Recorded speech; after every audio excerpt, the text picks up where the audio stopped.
Bienvenue à l'Assistant Coach podcast de la NFL.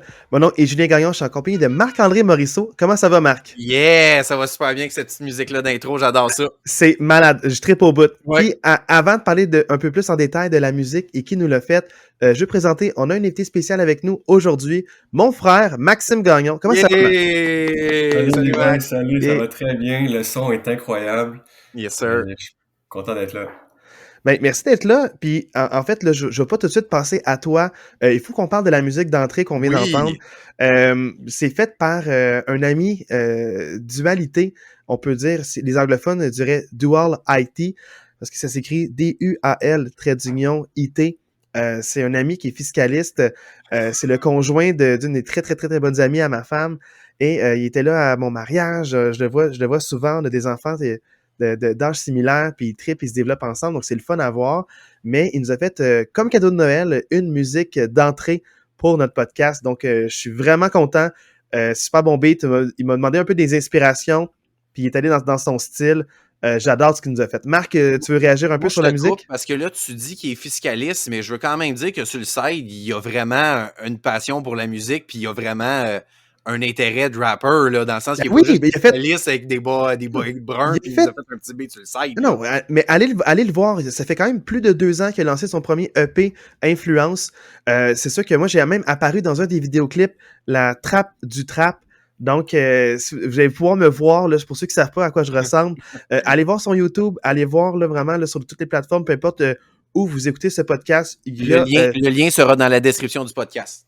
Le lien dans la description, mais peu importe, vous écoutez sur Spotify, Apple Music, son album est là. Il y a plusieurs singles aussi. Il y a eu des apparitions radio. Il a fait des performances live aussi. Excellent freestyler. Il a freestylé à la fête de ma femme, un moment où est-ce qu'il était un petit peu fin de soirée, puis on a fait comme « Oh, on veut », on a mis un beat, il nous a rappé ça. C'est des beaux moments, mais pour de vrai, il est excellent.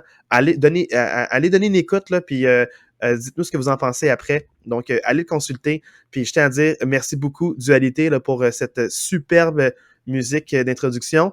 Là, on entend un extrait au début, mais on va entendre l'extrait au complet. Il nous a fait un vrai 42 secondes. Puis, à la fin du podcast, vous allez pouvoir écouter l'audio au complet. C'est sûr que c'est pas, il rappe pas dessus. Si vous voulez l'entendre en performance, un rap francophone, allez l'écouter. Puis, si je parle du fait qu'il est fiscaliste et non juste rapper, c'est son identité. C'est que dualité, c'est la dualité entre ces deux vies.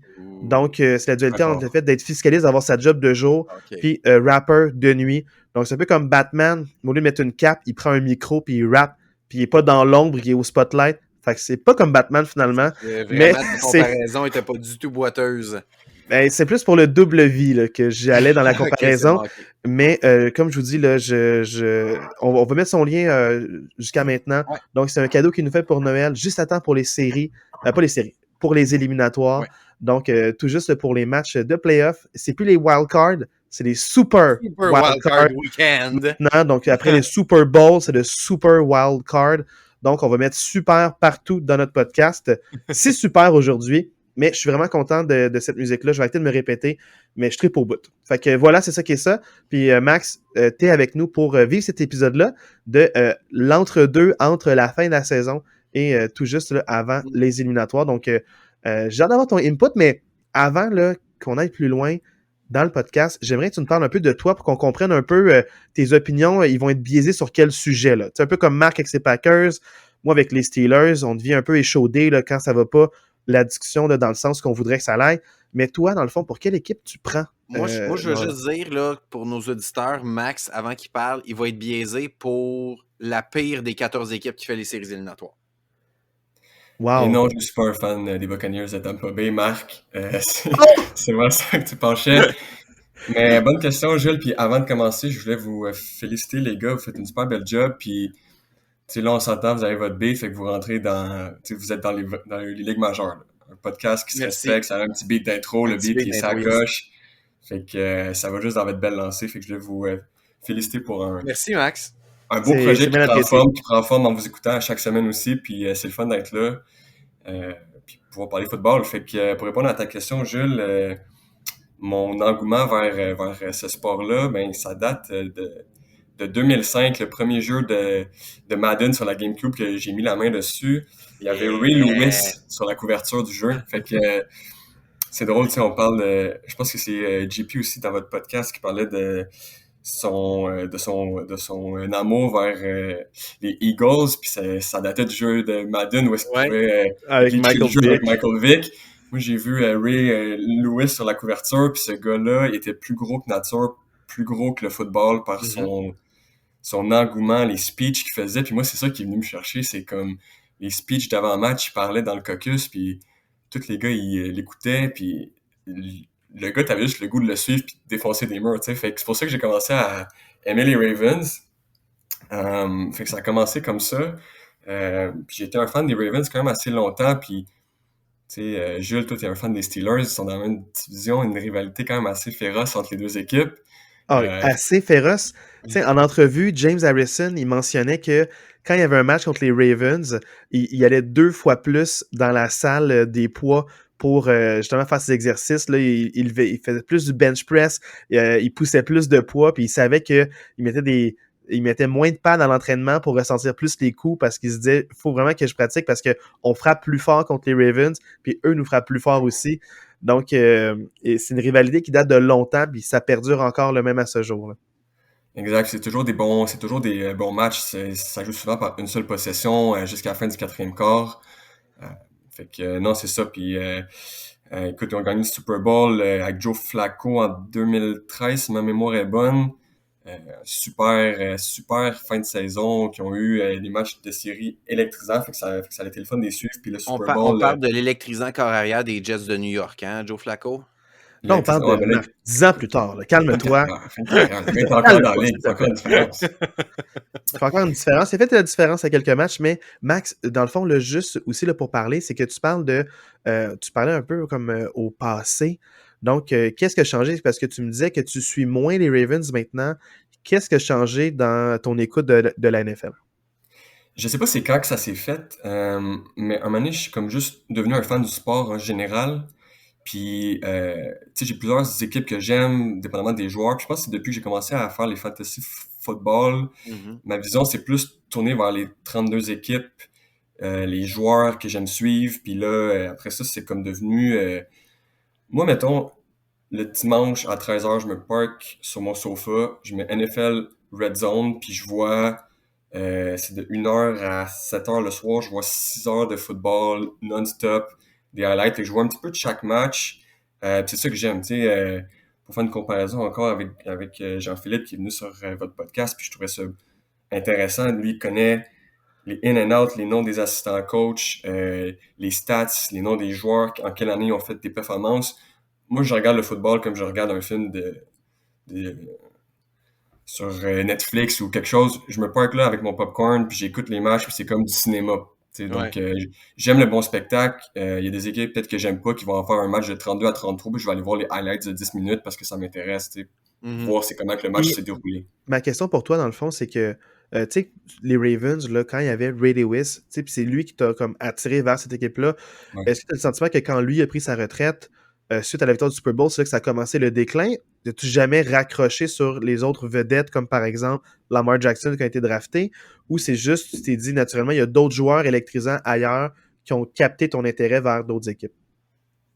Ça, c'est pas un bon point, puis peut-être qu'inconsciemment, c'est ça qui s'est passé. Mais je te dirais, la transition s'est faite naturellement. Tu sais, quand j'ai appris peut-être à plus connaître le sport, puis à me développer là-dessus, puis tu sais, je pense que je suis même en général, même avec le hockey, tu sais, je suis un fan des Canadiens, mais je regarde comme toutes les équipes, puis les playoffs, peu importe c'est quelle équipe qui sont là. Donc, je pense que ça a commencé avec les Ravens, ça a commencé avec cette appartenance-là, puis après ça, ben, ça s'est développé juste en l'amour du sport, puis en le spectacle que ça nous donne, puis c'est ça. Donc, Et d'ailleurs, en plus, là, cette année, tu as fait un road trip de 3 mois aux États-Unis, puis tu en as profité en Arizona pour aller écouter un match de la NFL, mais les Ravens ne jouaient pas. C'est quel match que tu as vu? Tu étais où? Là, puis c'était comment l'ambiance dans un stade? ouais, écoute, c'est un super beau trip que j'ai fait. On était à Phoenix, et qu'on était voir les Cardinals de l'Arizona qui accueillaient les Chargers qui sont maintenant à Los Angeles. Donc, Cardinals contre les Chargers. Super bon match, super bon stade. C'est un super beau stade à toit semi-fermé. Il faisait super beau soleil. belle météo, on a été un peu plus tôt pour faire le tailgate. Fait quand même une expérience vraiment le fun. C'était mon deuxième match aussi. J'étais allé voir les Ravens à Buffalo avant la COVID en 2019. Deux expériences complètement pas pareilles. Donc, juste au niveau de la météo, je pense qu'à Buffalo, il faisait T'as moins, vécu la Bills moins Mafia 10. aussi, là. Ouais, la Bills T'as Mafia, vécu puis le les tailgate aussi partisans, à là, Buffalo. très intenses, là. Fun fact, quand on était à Buffalo, on a été voir ça, on était 4 boys. Fait le road trip, on est parti, je pense, à 5 h le matin pour arriver là-bas vers 10 h. Le match était à 13 h. On voulait faire un petit peu le tailgate, mais tu sais, on arrive là, puis on était parti à 5 h du matin, on n'a pas pensé, on n'avait pas de bière, pas de bouffe, tu sais, puis on arrive 4 boys pour faire un tailgate. Fait on s'est juste mis à demander, parce que tu sais, ils ont tellement de bouffe et d'alcool, comme chaque petit party ont beaucoup plus que qu'est-ce qu'ils vont consommer. Fait qu'on s'est juste mis à demander à des gens.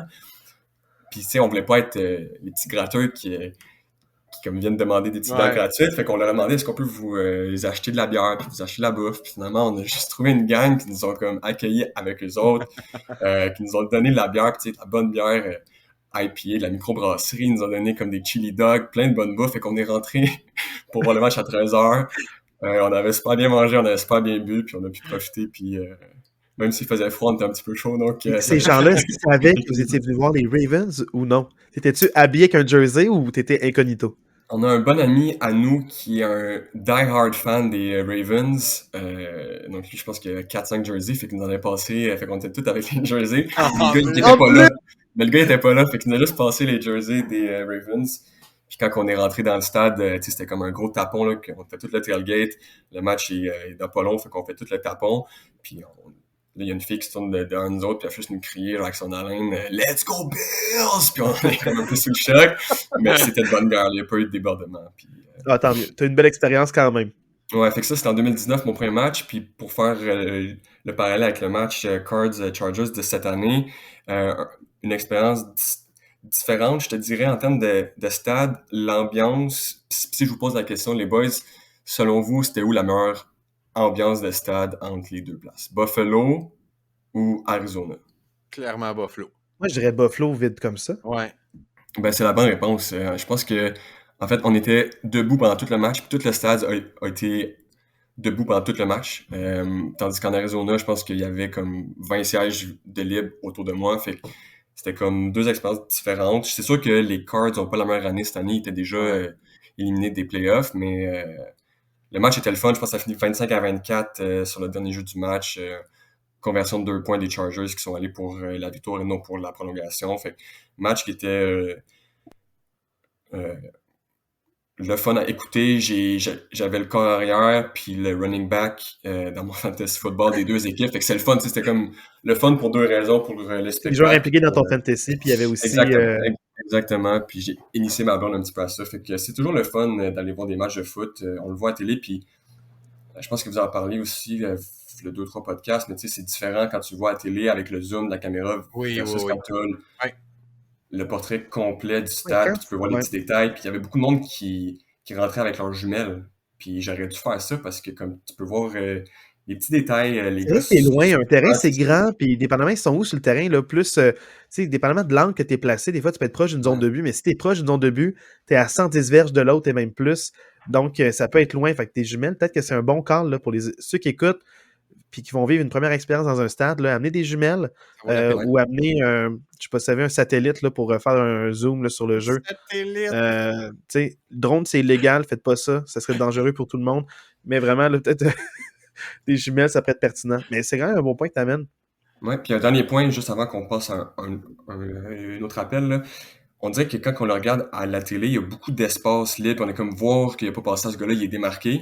Mais quand t'es en vrai, le terrain est tellement plus petit que tu penses, puis les joueurs sont tellement gros, il n'y a pas d'espace sur le terrain. Toutes les passes, c'est dans des fenêtres petites. Les corps arrière sont bons. Là. Je pense que c'est comme des centimètres, des millimètres, puis c'est une autre vision du sport quand t'es en vrai. Fait que, non, c'est très impressionnant, ça. C'est belle expérience.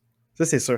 Hey, là, dans le fond, là, maintenant, comme tu dis, on passe à un autre appel. C'est sûr que tu vas moins parler techniquement des Ravens. Qu'est-ce qui explique un peu là, les déboires là, de fin de saison ou même les remontées de début de saison. Donc, on va pas être dans l'aspect technique approfondi des Ravens, mais on va être plus dans, aujourd'hui, là, les derniers matchs de la semaine dernière qui ont déterminé là, quelles équipes vont s'affronter la semaine prochaine pour les Super Wild Card Weekend. Yeah, donc, Et ce qui est le fun, je dis tout de suite, mais c'est 6 plages horaires différentes. Donc, vraiment, il n'y a aucun match en même temps, donc c'est possible pour quelqu'un qui n'a rien à faire cette fin de semaine de voir les 6 matchs séparément. Donc ça, je trouve ça super pertinent. Avant, il y avait des matchs des fois en même temps le dimanche. Là, c'est vraiment là, complètement libre. Donc, il y a 6 plages horaires différentes. Puis je salue ça. Je trouve ça vraiment le fun de pouvoir... c'est sûr que moi, je n'écouterai pas les 6 matchs là, avec un jeune enfant. Ça ne se passera pas, mais il y a la possibilité d'écouter les 6 matchs. Donc, je trouve ça vraiment super intéressant. Parlons des matchs de la semaine dernière, les matchs qui ont terminé. Donc, je vais aller un peu là, dans l'ordre. Les Chiefs l'emportent 31-13 contre les Raiders dans un match où est-ce que les Chiefs ont manqué de respect aux Raiders.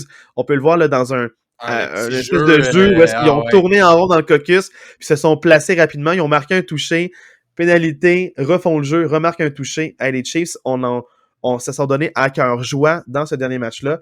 Donc, j'ai rien de plus à dire que ça, mais vraiment, les Chiefs là, écrasent les Raiders dans le dernier match de la saison. Marc? La seule chose que je veux dire par rapport à ça, là, vu qu'on ne fera pas nécessairement de classement ou peu importe, là, mais avec cette victoire-là, et vu que la NFL a décidé d'annuler le match Bills-Bengals la semaine dernière, parce que dans le dernier podcast, on n'avait pas pu le dire parce que la décision n'avait pas été prise encore, mais avec le fait que la NFL a annulé le match Bills-Bengals, ben avec cette victoire-là, les Chiefs s'assuraient du premier rang dans la AFC et ils auront un bye week la semaine prochaine. Fait que de conclure ça, avec Las Vegas, il y avait quand même une fin de saison pas pire intéressante. Je trouve que c'est vraiment une victoire convaincante de Casey qui rentre par la grande porte là, en titre de numéro 1. Ouais, puis ils prouvent qu'ils sont vraiment les meneurs de cette division-là. Donc, on avait des doutes en début de saison. Ouais. Ils ont fermé tous les livres de doute par rapport à ça. Donc, chapeau pour eux là, qui rentrent vraiment en confiance là, pour leur match de la semaine prochaine. Ah, mais pas pour le match dans 2 semaines. Dans 2 semaines, ouais, c'est ça. Excuse-moi, là, je suis trop dans l'immédiat. Mais vraiment, là, un bail bien mérité pour ces Chiefs. Ouais. Là, dans une victoire vraiment le rocambolesque, j'ai vu juste la fin du match. Les Jaguars l'emportent 20-16 contre les Titans et se méritent la dernière place. Dans le fond, là, ils ont gagné la division sur ce match-là. S'ils perdaient, les Titans rentraient. Donc, c'était vraiment un match important à gagner. Puis, ils gagnent sur un jeu défensif à la toute fin du match. Donc, c'est la défensive des Jaguars qui a vraiment là, eu le beau jeu contre les Titans dans une belle victoire là, digne d'un match éliminatoire de semaine 1. Max, veux-tu y aller? Tu as quelque chose à dire? Ben écoute, tantôt je vous disais que j'aime ça voir le spectacle que le sport nous donne, puis il n'y a rien de mieux qu'un match entre deux équipes, qu'il faut qu'il y en ait une qui gagne, puis elle gagne son spot. Vous en avez parlé la semaine passée pour ce match-up-là, fait que c'est le fun à écouter, puis gros jeu défensif, un touché, je pense que les Jaguars, il y en a, c'est un match avec peu de points, fait que gros jeu défensif pour pouvoir sortir cette victoire-là. Puis j'ai hâte de voir les Jaguars en série. Marc, en début d'année, je me souviens, dans un des podcasts, tu avais dit que les Jaguars, tu connais qu'elle allait gagner leur division. Moi, je t'écoutais, puis je riais. J'étais comme, il connaît rien, impossible. Puis, ben écoute, tu ne savais pas, mais je tiens à m'excuser devant toi. Je pense que j'ai été le premier. Ouais. À part l'équipe des Jaguars en tant que telle, je pense que je suis le premier qui n'est pas un fan des Jaguars qui a annoncé que les Jaguars allaient faire les séries éliminatoires. Très fort, très fort.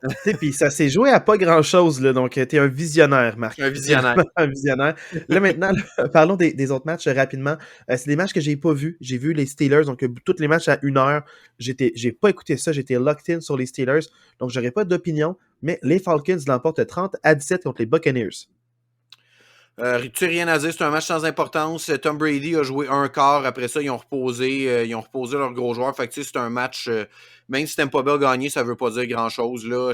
En fait, je pense que même si on reposé des partants, je pense que Tampa Bay en tant qu'équipe sont quand même contents d'avoir gagné ce match-là, juste pour le fait de finir en haut de 500. Les Falcons ont gagné 30. Ah oui. 37. Les Buccaneers ont perdu, Marc. Oui, non, mais dans le sens que je pense que ce match-là aurait été important pour Tampa Bay pour finir en haut de 500. Tu sais, dans le sens que même si on reposait, je comprends qu'ils ont reposé, mais il me semble que moi, j'aurais aimé ça. Être Tampa Bay, j'aurais aimé ça comme jouer un peu plus. Je sais pas, je trouve que cette marque-là de 500 est importante. Penses-tu que Tom Brady veut créer l'histoire en étant la première équipe en bas de 500 à gagner un Super Bowl? Ah, c'est sûr, c'est arrangé avec le gars des vues, ça. C'est arrangé. J'avais pas pensé à ça, là, mais pour vrai, connaissant Tom Brady et son historique, c'est peut-être même possible que ce soit voulu. tu sais, rendu là, Marc, spéculons sur plein de théories du complot. Maintenant, là, parlons des Bills qui l'emportent 35-23 contre les Patriots. La seule chose que j'ai à dire, c'est Nyheim Hines, échangé des Colts, qui fait valoir 2 retours. 2 retours, là, dans le fond, là, de beauté, ramenés sur un toucher. Le premier jeu du match, puis il l'a refait une autre fois durant le match. Donc, 2 fois dans un même match. C'est exceptionnel contre les Patriots. Puis les Patriots, s'ils gagnaient, rentraient en éliminatoire. Ça fait écraser contre les Bills. Wow! Mais je suis pas d'accord écrasé, par exemple. Honnêtement, là, le score peut paraître peut-être pas si serré que ça. Mais pour vrai, moi, je me suis vraiment parké sur Red Zone là, parce qu'il y avait beaucoup de matchs à 1 heure importants. Miami, celui-là, celui de Pittsburgh. Pour vrai, ça a été serré vraiment tout le long, à part à la fin que là, Buffalo, justement, avec le deuxième kick-off return de Nyheim Hines, a pris un peu le dessus. Mais pour vrai, ça a été un match vraiment serré tout le long. Les Patriots, ils ont vraiment donné du fil à retordre à Buffalo. Puis Buffalo l'a mérité, cette victoire-là. C'était une victoire émotive avec ce qui s'était passé la semaine dernière. Mais pour vrai, les Patriots se sont juste butés à plus fort qu'eux. Mais ils ont vraiment livré une bonne bataille, les Patriots. Là. Je regarde l'équipe à l'attaque qu'ils ont, puis d'être capable d'avoir passé si proche que ça de faire les séries éliminatoires. Moi, je pense qu'il faut quand même lever notre chapeau à cette équipe-là de s'être battue jusqu'à la fin. Là.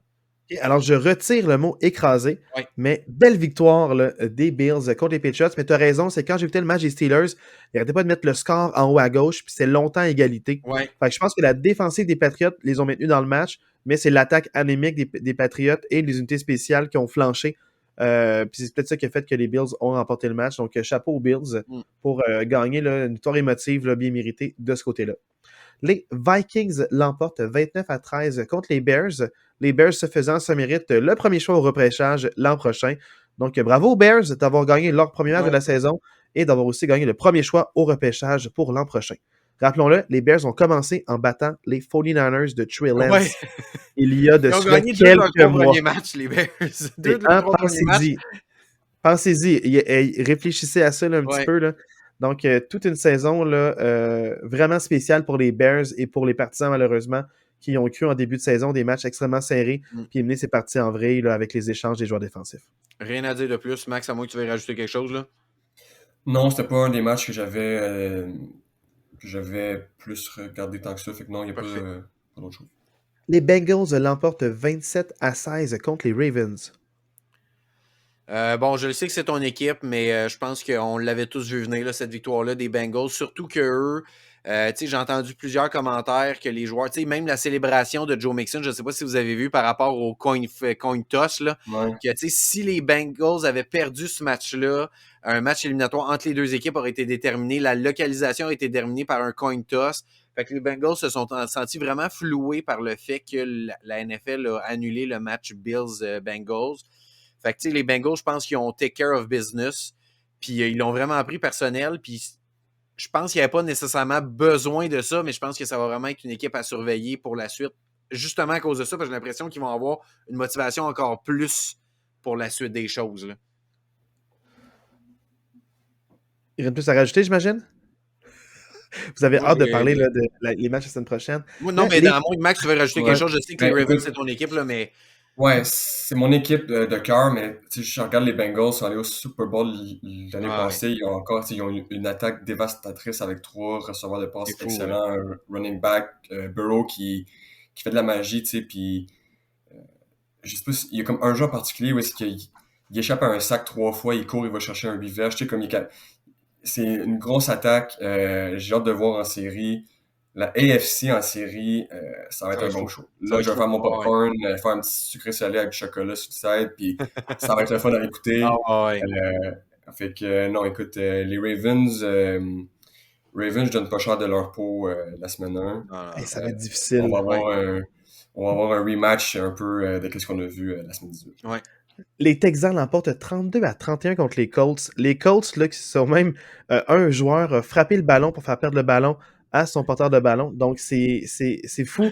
Un match complètement style. Je n'avais pas conseillé, mais ça a dû être le match le plus divertissant de la fin de semaine. Les Texans qui l'emportent et ce faisant seront 2e à repêcher l'année prochaine. Donc, beaucoup de fierté de la part du coach des Texans qui ne voulait pas tanker puis ont tout fait pour sortir de la misère. Bravo aux Texans qui jouent avec énormément de fierté puis elles méritent leur victoire contre les Colts qui ont quand même marqué 31 points.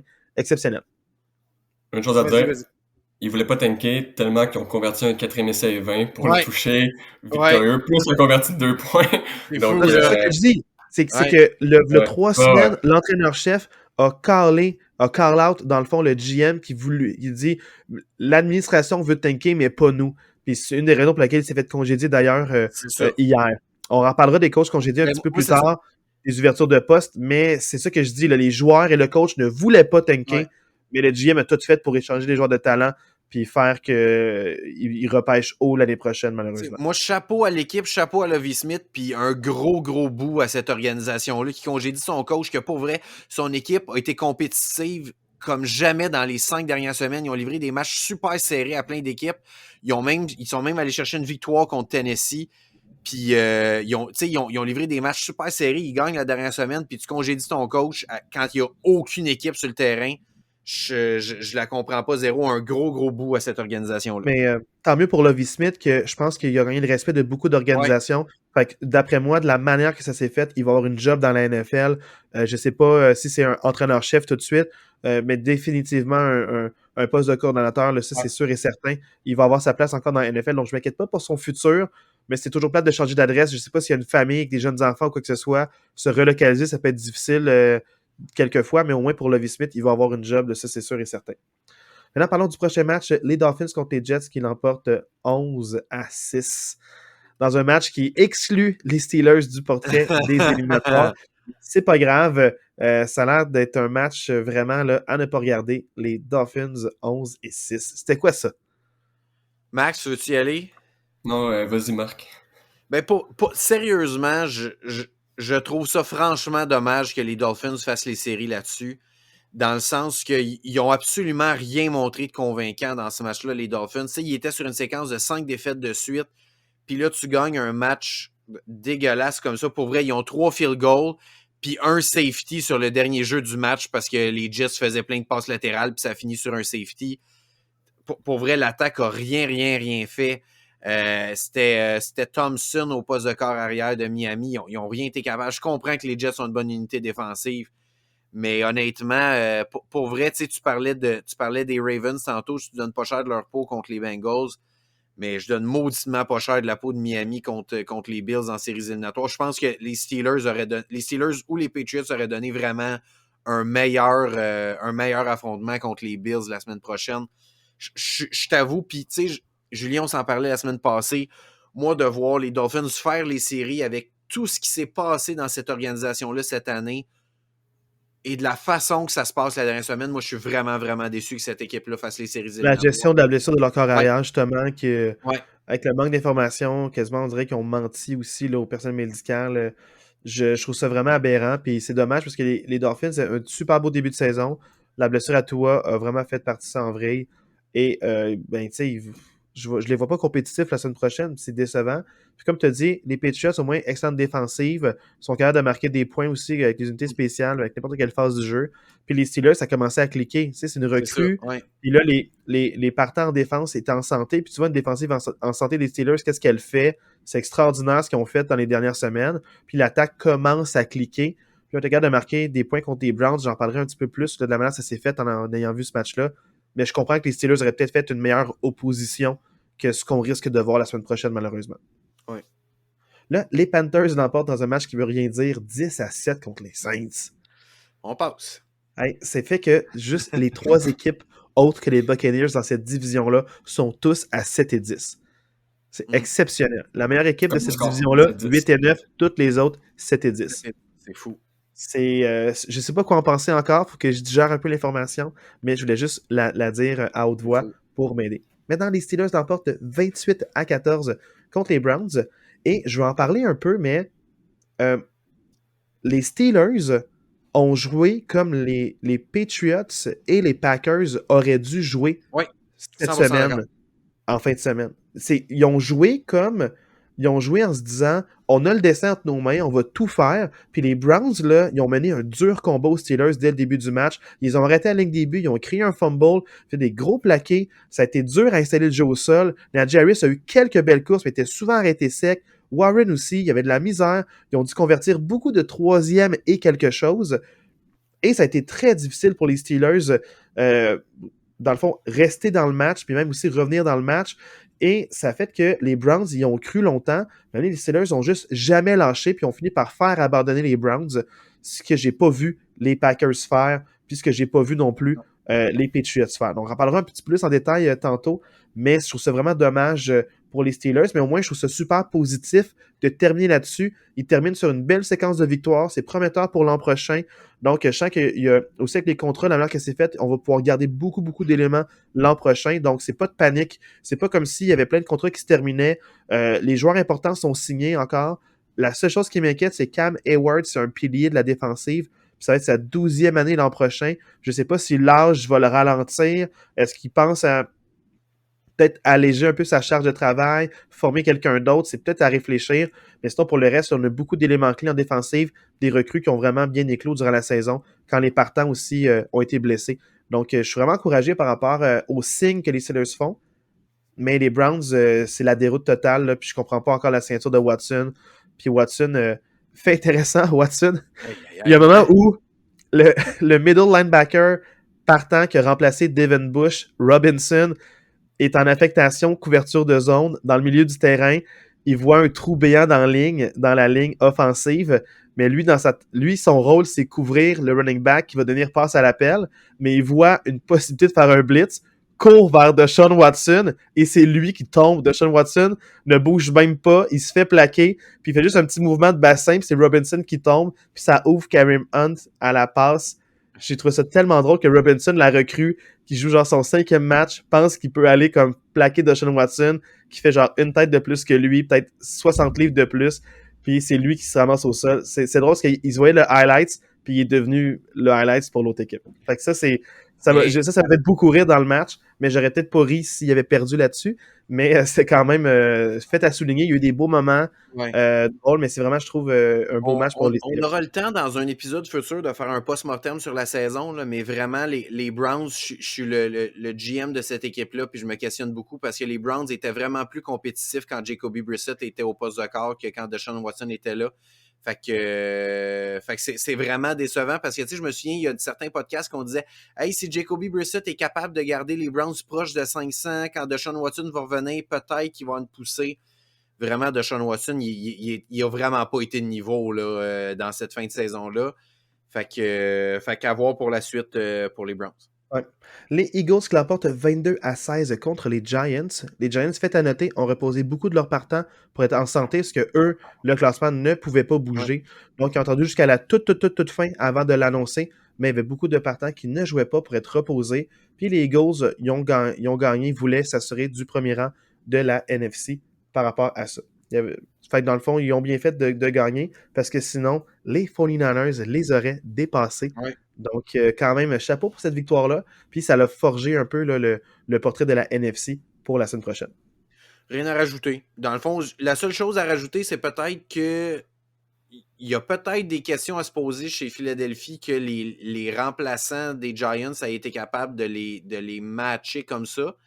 Fait que c'est peut-être juste ça. Si je suis le coach de Philadelphie, je me pose peut-être quelques questions, mais au moins, tu as fait le travail. Jalen Hurts est revenu. Tu es allé chercher le number 1 seed. Fait que part en la tête reposée, repose tout le monde, puis reviens dans 2 semaines. On va poser plus de questions s'ils perdent à leur premier match à eux en éliminatoire. Donc ça, c'est à surveiller vraiment là, comment est-ce qu'ils vont répondre à ça. Ça risque que Philadelphie va rentrer en série sur aucun momentum. Tu as perdu 2 matchs de suite, tu gagnes celui-là qui est un match vraiment trop serré contre des remplaçants. Là, tu vas une bye week. J'ai hâte de voir la façon qu'ils vont se présenter dans 2 semaines, moi, Philadelphie. Oui, tout à fait. Là, les Commanders l'emportent 26-6 contre les Cowboys. Les Cowboys m'inquiètent énormément. Avant que je pète une coche sur Mike McCarthy, tu veux-tu parler, Max? C'est pas un match que j'ai écouté tant que ça. On dirait que la fenêtre de 4 heures, j'ai pas tant regardé, mais je sais pas si c'est parce qu'il y avait pas d'impact sur le classement pour les Cowboys, s'ils étaient pas Il y en avait motivés un, c'est ça l'affaire. Fait que, écoute, non, j'ai pas tant d'input là-dessus. C'est juste, on dirait, le cycle des Cowboys all over again. Ils ont des bons flashs pendant la saison, vu que c'est l'équipe des États-Unis, America's Team, il y a comme beaucoup de hype qui se crée là-dessus, puis on dirait que le choke s'en vient là, pour les Cowboys, mais j'ai pas d'autres input là. Tu sais, pour vrai, on va en parler tantôt, Julien. Tu parlais des Packers. Pour vrai, c'est mon équipe, là, mais ils ont vraiment été catastrophiques dans leur match.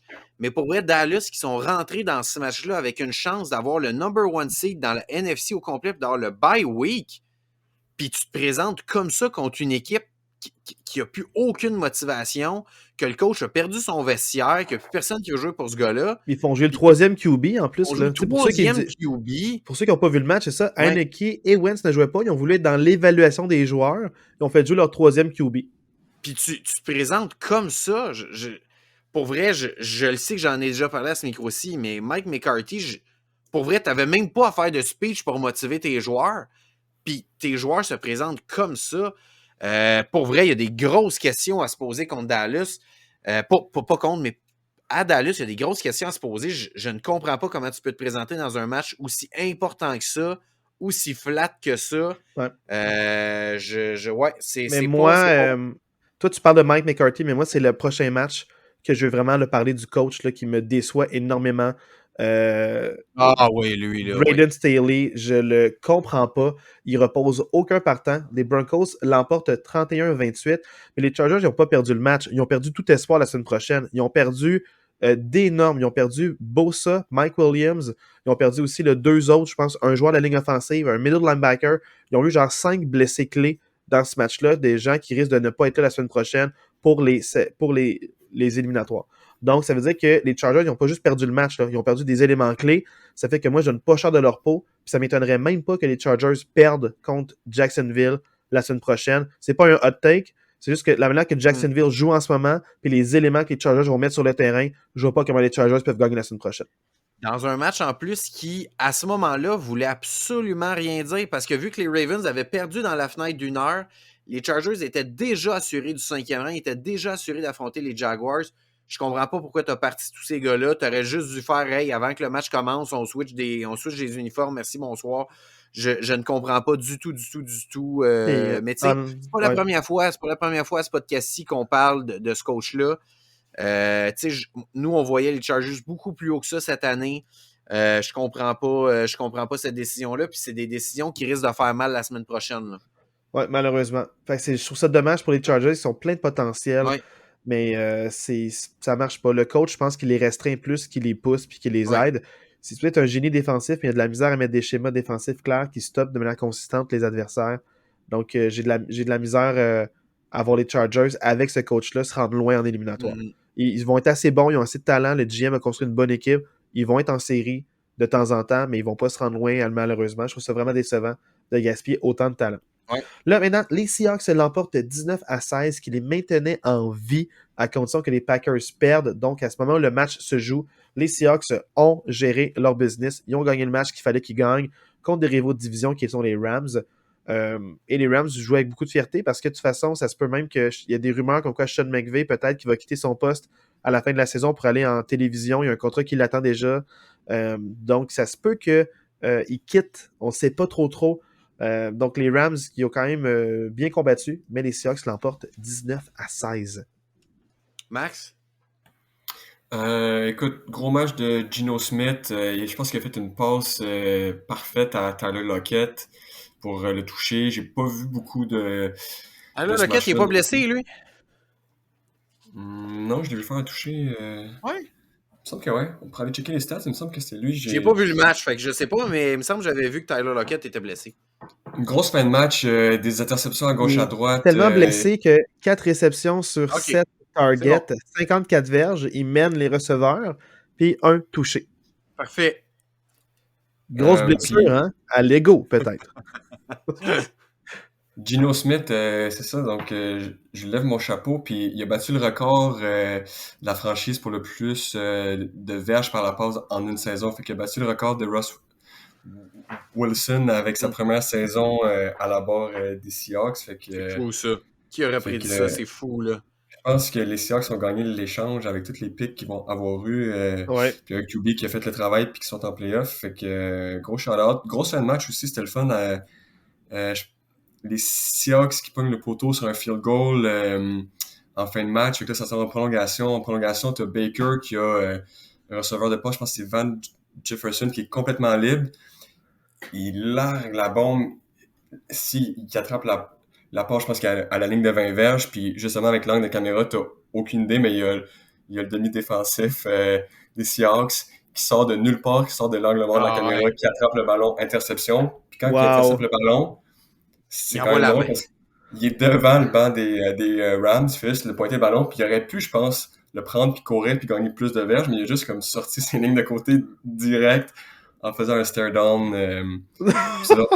C'est drôle parce que ce gars-là, c'est un ancien des Lions de Détroit. Fait qu'il fallait que les Seahawks gagnent, puis après ça, il fallait que les Packers perdent contre les Lions la game de 20h. Puis il avait texté ses anciens collègues, ses anciens teammates pour leur dire « Nous autres, on va faire notre travail de notre côté, on va gagner la game. Faites-nous une petite faveur, puis gagner contre les Packers. » C'est lui qui fait l'interception, fait que ça a juste une belle histoire. Puis je suis content pour les Seahawks, puis je pense qu'ils peuvent causer une surprise. Mais la victoire des Seahawks éliminait les Lions. Ouais. Ça les éliminait, mais il fallait quand même que les Lions gagnent. Sinon, s'ils perdaient contre les Packers ils prenaient la place. Ouais, mais regarde, c'est bien qu'ils textent les coéquipiers pour dire « Moi, j'ai handle my business, en t'éliminant. » Mais quand je comprends, c'est un beau moment. Là, c'est comme... Mais on va en parler très bientôt. Là. Sinon, les 49ers qui écrasent les Cardinals. Écrasent, là j'ai le droit de dire ce mot-là. 38-13, malgré le fait que ça commençait avec un super beau catch d'AJ Green. Le AJ Green des belles années. Donc, dans le fond, une super bombe. Il attrape la balle. Son couvreur immédiat tombe, brise un plaqué, marque un touché. C'était vraiment un jeu spectaculaire. Puis c'était le seul jeu spectaculaire des Cardinals à leur première séquence à l'attaque. Sinon, pour le reste, c'était assez anémique. Puis les 49ers ont bien géré ça, 38-13. Une belle victoire convaincante avant de rentrer en éliminatoire pour la semaine prochaine. Absolument. Rien à dire pour vrai, dans le sens que victoire qui était prévisible de San Francisco. J'ai jamais vu avec autant rien à dire de tout. Non, mais pour vrai, je veux dire, San Francisco, Arizona, t'as probablement la meilleure équipe de la ligue contre la pire, là, ou presque, là, à un moment donné. Surtout qu'on veut parler des matchs qui comptent le plus, c'est ceux de la semaine prochaine. Mais surtout, dans le fond, là, comme on a dit, on va faire un petit post-mortem là, de prix individuels qui arrive très, très, très bientôt. Mais avant, parlons là, des Lions qui l'emportent 20-16 contre les Packers. Quelle partie incroyable. Je l'ai vu au complet. Dans ma tête, tu m'as encouragé, tu m'as envoyé des beaux mots pour mes Steelers. J'étais comme, je vais aller encourager les Packers, je vais aller voir le match. Puis ce que j'ai vu, c'est hallucinant comment je ne m'attendais pas à voir ça. Marc, c'est quoi ta réaction? Qu'est-ce que tu as pensé du match des Lions et des Packers? Ben, pour vrai, chapeau aux Lions, tu sais, chapeau aux Lions qui sont allés chercher une victoire, mais tu sais, les Packers, c'est un peu l'histoire de leur saison dans le sens où il manquait vraiment quelque chose à cette équipe-là cette année. L'attaque n'a pas du tout fonctionné. 0-5 dans le red zone, aucun touché en 5 dans le red zone. Tu peux pas gagner un match quand tu es 0-5 dans le red zone. Je veux dire, à un moment donné, ça finit par te coûter cher. Je ne sais pas si vous avez vu les pénalités stupides des Packers dans ce match-là. Quay Walker qui frappe un thérapeute sportif qui se fait expulser du match. Je ne sais pas si vous avez vu ça. Il y a un gars... j'ai ça. J'ai vu aussi le numéro 85 des Packers. Chest bump, le même gars qui venait de se faire pousser par Quay Walker, puis genre, il rentre dedans par en arrière. Fait tu sais, c'est deux gars des Packers, pas juste un. Il y en a un qui s'est fait expulser, mais ça aurait pas être deux en plus sur ce jeu-là. Je sais pas si vous avez vu sur la tentative de placement au 4e quart, il y a le gars qui essaie de faire un field goal de Détroit. Rasul Douglas, qui est même pas dans le jeu, là. Lui, sa job, c'est juste de rester là puis de faire envoyer les bras dans les airs pour essayer de le distraire. Lui, il dit « Hey, j'ai une brillante idée, il n'y a jamais personne qui a fait ça dans l'histoire de la NFL. Moi, on m'a révolutionné le football. Mais aller enlever le ballon du centre avant qu'il starte le jeu. » Comme, t'es qui, toi? Tu donnes juste 5 verges de plus. Pour vrai. 15 verges de plus. Je comprends pas ce qui se passe. Parce que c'est que l'affaire qui s'est passée, c'est qu'il y avait une pénalité, je pense de false start ou quelque chose comme ça. Je sais pas exactement la pénalité qu'elle a été appelée, mais lui, il s'est dit, je veux même pas. Non, c'est pas ça, pas une pénalité. Un timeout appelé, puis il s'est dit, je veux pas qu'il y ait une practice field goal. Je veux pas qu'il y ait un field goal de pratique. Fait que je vais juste enlever le ballon pour être sûr qu'il n'y ait pas de remise. Parce que son équipe, quand un timeout pour geler le botteur, qui est une pratique très ancestrale de la NFL qui marche pas vraiment, mais qui continue à faire parce que t'as rien d'autre à faire que tu peux faire à part coller un timeout. Donc, il colle un timeout et pour geler le botteur, puis il se dit, je veux même pas qu'il y ait de pratique. Fait que je vais tasser le ballon. Conduite antisportive. Pénalité de 15 verges. C'est ça. Ça rend de 33 verges au lieu de 15 verges de plus, au lieu de 48 verges, qui n'est pas automatique. Là, c'est rendu 33 verges. Un gimme. Pour vrai, il y a eu tellement d'erreurs. Puis je trouve que ça résume bien la saison des Packers où ça a rarement cliqué. T'sais, oui, ils ont eu une belle séquence de victoires à la fin de la saison, mais ça a rarement cliqué. T'sais, Aaron Rodgers n'a même pas un seul match de 300 verges dans la saison. Là. Mais pas juste ça, le succès de l'équipe, Marc, tu m'en parlais, le succès de l'équipe passe par les running backs depuis la semaine 1. Ouais. Une grosse défense avec des running backs. Puis là, on dirait que c'est ça qu'ils ont remis dedans les 4 derniers matchs. Ouais. Les 2 running backs avaient vraiment des bonnes statistiques, des bonnes reps. Ils instauraient un beau rythme. Puis ça libérait beaucoup Watson et Cobb pour faire des passes un peu plus longues. Mais là, malheureusement, on dirait que c'est comme s'il avait oublié ça, puis il voulait être la raison pour laquelle il gagne. Prime time, toutes les caméras sur Aaron Rodgers. On dirait qu'il n'y a pas assez de caméras pour Aaron Rodgers pour son beau visage. Puis à la fin du match, quand il rentre dans le tunnel, il tasse le caméraman pour genre enlève la caméra de mon visage. Tu étais sur tous les podcasts durant la semaine, puis là, tu veux même pas, en tout cas. Tout était en place pour une grosse performance des running backs des Packers. Tu sais, les Lions, dans les 2 dernières semaines, ils avaient accordé plus que 400 verges au sol dans les 2 derniers matchs. Puis t'arrives, tu dis, hey, tout est désigné pour que Aaron Jones et AJ Dillon fassent une grosse soirée. Ils ont été complètement écartés du plan de match. Ça a été des 3 and out, les Packers. Ça a été dégueulasse. Mais ce que je veux dire, c'est, Marc... Chapeau à Détroit. C'est une équipe que j'ai apprécié à aimer. Jamal Williams, 2 touchés dans ce match-là. Une espèce de revanche contre les Packers qui l'ont laissé râler au lieu de le garder. J'en avais parlé en début de saison. Moi, j'aurais aimé ça qu'il le garde. Chapeau à Jamal Williams qui a fini l'année, je pense, avec 17 touchés ou 18 touchés chez 17 touchés, un de plus que Barry Sanders qui avait le record de l'équipe. Fait que, chapeau à Détroit. Je t'avoue que j'aurais beaucoup aimé que ce soit Détroit qui soit en séries éliminatoires au lieu des Seahawks. Mais regarde, c'est ça qui est ça. Mais chapeau à eux. Mais Marc, ce que je voulais dire par rapport à ça, c'est que les Lions, ils m'ont vraiment impressionné. C'est les Lions en santé qu'on voyait en début de saison. Ouais. Il y avait, je pense, la meilleure attaque en termes de points après 5 matchs avec genre 141 points. Ou après 4 matchs, c'était comme une moyenne de points marqués hallucinante. C'était historique. Beaucoup de blessures en attaque. On n'était pas capable de reproduire ces performances-là. La défensive qui accorde beaucoup de points. Quand ils sont revenus en santé, ils ont repris du momentum. Trop peu, trop tard. Mais au moins, je vois que l'avenir est brillant pour les Lions. Ouais, ils ont beaucoup de jeunes, beaucoup de recrues. Ouais. Là, ils vont drafter top 10 à cause qu'ils ont échangé un premier choix, dans le fond, avec les Rams. Donc, ils vont avoir le choix des Rams. Ils draftent encore très haut l'année prochaine. Donc, c'est vraiment encourageant pour les Lions. Et aussi pour Dan Campbell, que tout le monde voyait comme « Ah, c'est pas le bon coach, il prend des mauvaises décisions. » Mais tu vois que les joueurs ont été inspirés par lui. Il adhère à ses speeches, à son discours, puis il a vraiment motivé les troupes. Et les Lions ont posé une motivation contre les Packers. Les Packers, là, narguent les Lions. Ouais. Ils sont prétentieux depuis plusieurs années. Ils crachent dessus. Ils narguent toutes les équipes dans leur division, ceux où on a vu. Depuis que Aaron Rodgers est là, ils narguent pas mal Chicago, Détroit puis Minnesota. Ils narguent tellement, là, puis là, il y a un changement de garde. Ça fait 3 ans de suite qu'ils sont comme premiers de la NFC, les Packers. Ouais. Puis tu sais qu'ils sont comme premiers de la division. Ils narguent tout le monde. Ils manquent de respect en entrevue. Et ils manquent de respect à ces joueurs-là. Puis là, les Lions avaient pas besoin de motivation. Tu dis que c'est un match qui veut rien dire, que ça peut les aider. Donc, les Lions, ils veulent gagner contre les Packers, peu importe la fiche. Peu importe le temps dans la saison, peu importe la température. Hey, t'es éliminé, il fait super fret. Tu t'en vas frapper du monde à cette température-là. Faut être motivé raide, là. Ouais. Puis, ils l'ont été du début jusqu'à la fin. Ils ont joué tout un match. Des gros calls. 4e et 2. Amon-Ra St. Brown qui fait un catch pour sa vie. J'ai jamais vu un receveur attraper la balle de même. Il fait un câlin au ballon. Il l'a de toutes ses jambes. Entre ses jambes, il fait un câlin. Il tient, là. C'était hallucinant les catchs qu'ils ont fait. Les calls qu'ils ont fait. 2e et 17. Une espèce de... Je redonne le ballon à Swift par en arrière. Une passe. S'il manque cette passe-là par en arrière, il donne la balle. Ça crée un revirement désastreux. Ils ont fait des gros calls. Ils ont fait confiance. Puis l'exécution des joueurs... exceptionnel. Ils n'ont jamais redonné la balle à Aaron Rodgers. Puis même s'ils redonnaient la balle à Aaron Rodgers des 2 dernières minutes, je pense pas qu'Aaron Rodgers aurait remonté le terrain. Puis ils n'ont même pas donné cette chance-là. Il n'y a rien de plus beau que juste pas y redonner. Puis Aaron Rodgers qui attend dans son petit saut sur le côté. Ouais. Oh mon Dieu, je suis content pour les Lions, mais je suis déçu pour toi, Marc, que les Packers avaient leur destin entre les mains. Puis ils ont échappé ce match-là. Ils n'ont pas joué selon leur identité. Pour la suite des choses, je suis presque content parce que je pense que entre gagner ce match-là par la peau des fesses puis aller te faire torcher à San Francisco ou juste ne pas faire les séries éliminatoires puis finir en bas de 500, je pense qu'il va peut-être avoir une plus grande réflexion du côté de la haute direction de peut-être repenser comment on bâtit cette équipe-là de cette façon-là que de dire on a fait les séries puis on a perdu contre San Francisco mais ils sont tellement bons San Francisco, finalement on n'est peut-être pas si loin que ça d'être bon. Fait que je pense que pour la suite, c'est peut-être mieux pour les Packers de perdre comme ça.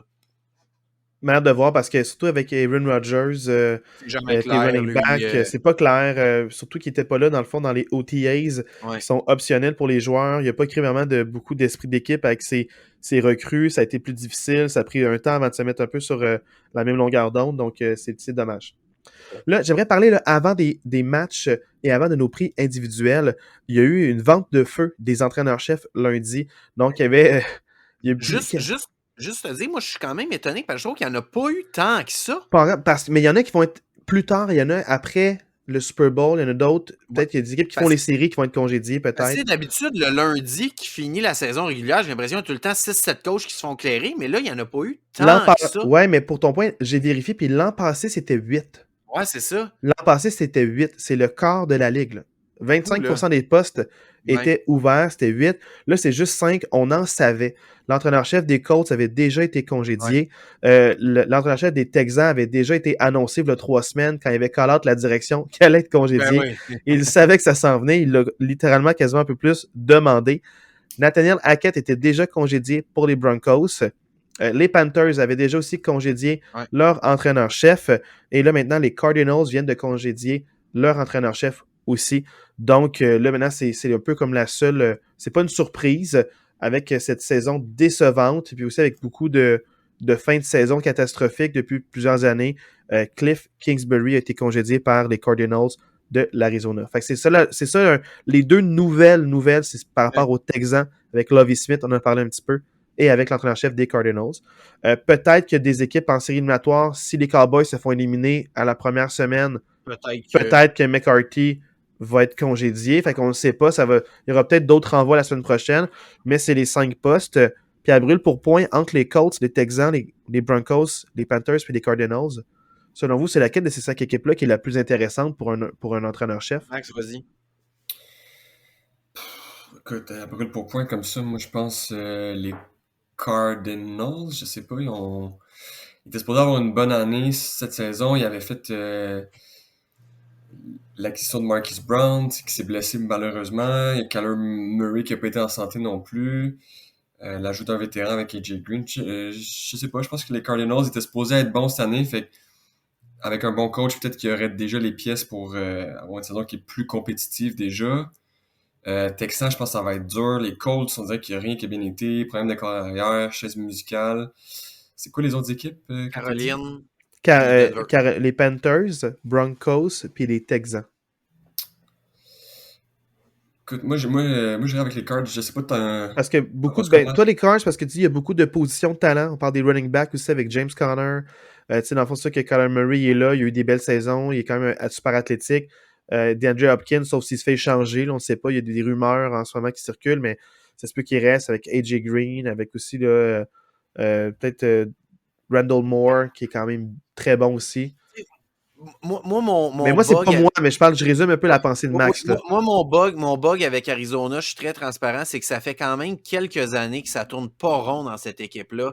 Tu sais, moi, d'entendre les structures du contrat de Kyler Murray qui l'oblige à regarder puis à étudier, puis à regarder des bandes vidéo, tu sais, je pense que si on prend la fin de l'année passée puis le début de cette année, je me souviens plus de la statistique exacte, là, mais je pense qu'ils ont perdu 8 matchs de suite à domicile, là.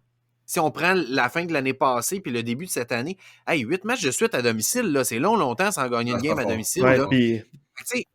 Oui, peut-être que le coach, mais là, le GM, au milieu de l'année, le GM d'Arizona, il a dit, moi, je prends un recul par rapport à l'équipe. Fait que depuis le milieu de l'année, le GM n'est plus là. Là, il a annoncé hier qu'il step down, fait qu'il fait juste s'en aller.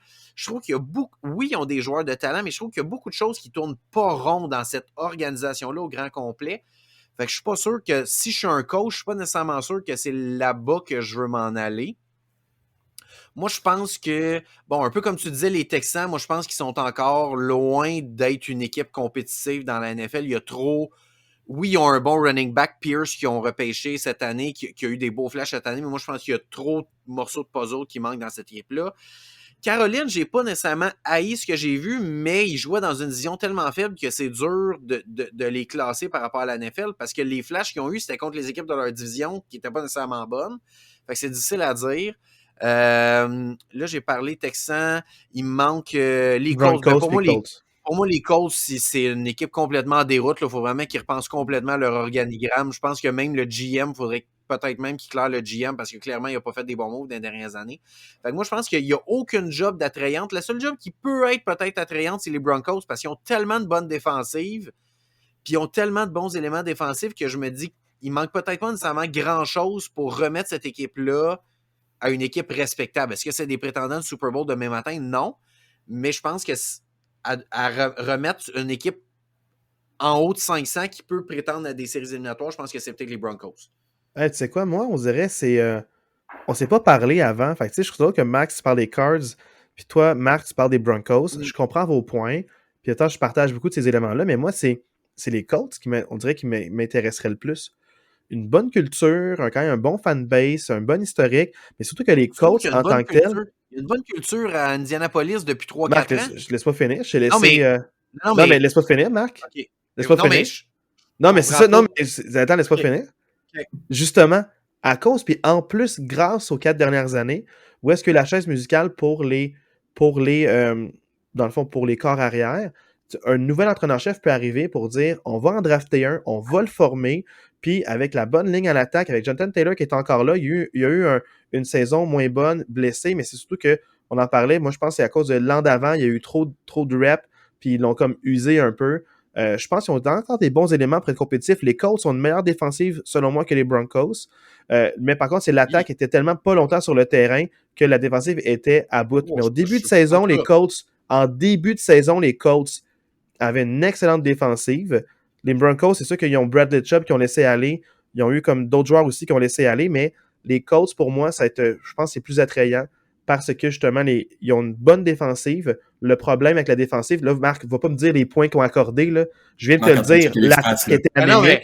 Je suis très transparent. Dis-moi pas que les Colts ont une bonne défensive. Là. Ils sont fait piler dessus toute l'année. Là. Vrai, ça prend du temps avant de mettre des points contre eux. Puis c'est à cause que l'attaque reste tellement pas longtemps sur le terrain, nombre de true and outs qu'ils ont fait, qu'à cause qu'ils passent trop de temps sur le terrain, ils n'ont pas le choix d'accorder des points. Ouais, mais les Broncos ont une bien moins bonne attaque que les Colts, puis les Broncos n'ont pas accordé de points, là. À cause de leur jeu au sol. Parle-moi pas que la défensive des Colts est meilleure que la défensive des Broncos. C'est même pas dans la même ligue. Les Broncos ont une équipe solide puis une défensive solide. C'est même pas dans la même ligue. Dans le sens que s'il avait marqué plus de 20 points. Je comprends certains de tes arguments, mais là, l'argument que tu me dis qu'ils ont une bonne défensive puis une bonne ligne à l'attaque, Matt Ryan s'est fait piler dessus toute l'année. Ils ont accordé un nombre incroyable de sacs, puis leur défensive a été dégueulasse toute l'année. Fait, en tout cas, j'ai de la misère avec ces arguments-là, moi. Mais Marc, en même temps, moi j'ai de la misère avec tes arguments pour les Broncos, mais mon but c'est pas de t'attaquer, c'est pas de faire des hot takes, c'est de dire ton opinion. J'ai respecté la tienne, même si je suis contre. Parce que les Broncos, en fait, avec Russell Wilson, c'est la déroute. Les joueurs se battent sur le terrain, ils n'ont pas de mouvement. Là, tu vas me dire qu'un entraîneur-chef va arriver avec sa culture, un nouveau livre de jeu, Russell Wilson va être habitué, à l'aise. La défensive qui est en déroute, c'est pas vrai clair. Que la défensive est en déroute. Ils ont une def top 10 avec une des pires attaques de la ligue. C'est pas vrai qu'il y a une des pires attaques de la ligue. Ils ont des bons running backs à part un qui ont laissé aller parce qu'il y a trop de fumbles. Avec Williams qui va revenir, avec Javonte Williams qui va revenir la saison prochaine en plus. Ils ont un bon jeu au sol, mais ils passaient quand même plus de temps sur le terrain que les Colts. Là. Les Colts avec Matt Ryan, là, c'était passe. Eux, c'est plus course. Ils passaient plus de temps sur le terrain que les Colts. Check ce qu'on fait, les gars. L'année prochaine, vous postulez. Jules, tu postules pour le poste des Colts. Marc, pour le poste des Broncos. On a mieux à parler, mais... La meilleure fiche. C'est ça. Mais je trouve ça un peu... Regarde, on va régler notre linge sale sur le podcast. Marc, depuis toutes les semaines, c'est la semaine 19, là, parce qu'on vient de sa semaine 18, on a fait le pilote avant. On n'a jamais fait de hot take où est-ce qu'on a vraiment été contre. Mais regarde, tu as le droit d'être pas d'accord. Dis-moi juste, je suis pas d'accord. Je vais dire, OK, mais tu arrêtes d'attaquer chaque argument que je fais alors qu'on va parler des séries dans pas long. L'année, laisse-moi dire, moi je te le dis, en tant que les Colts, tu fais être surpris. Ceux qui risquent de plus de bounce back l'an prochain, c'est pas les Broncos à cause de leur division, c'est les Colts à cause de la division et des adversaires qu'ils ont à l'intérieur.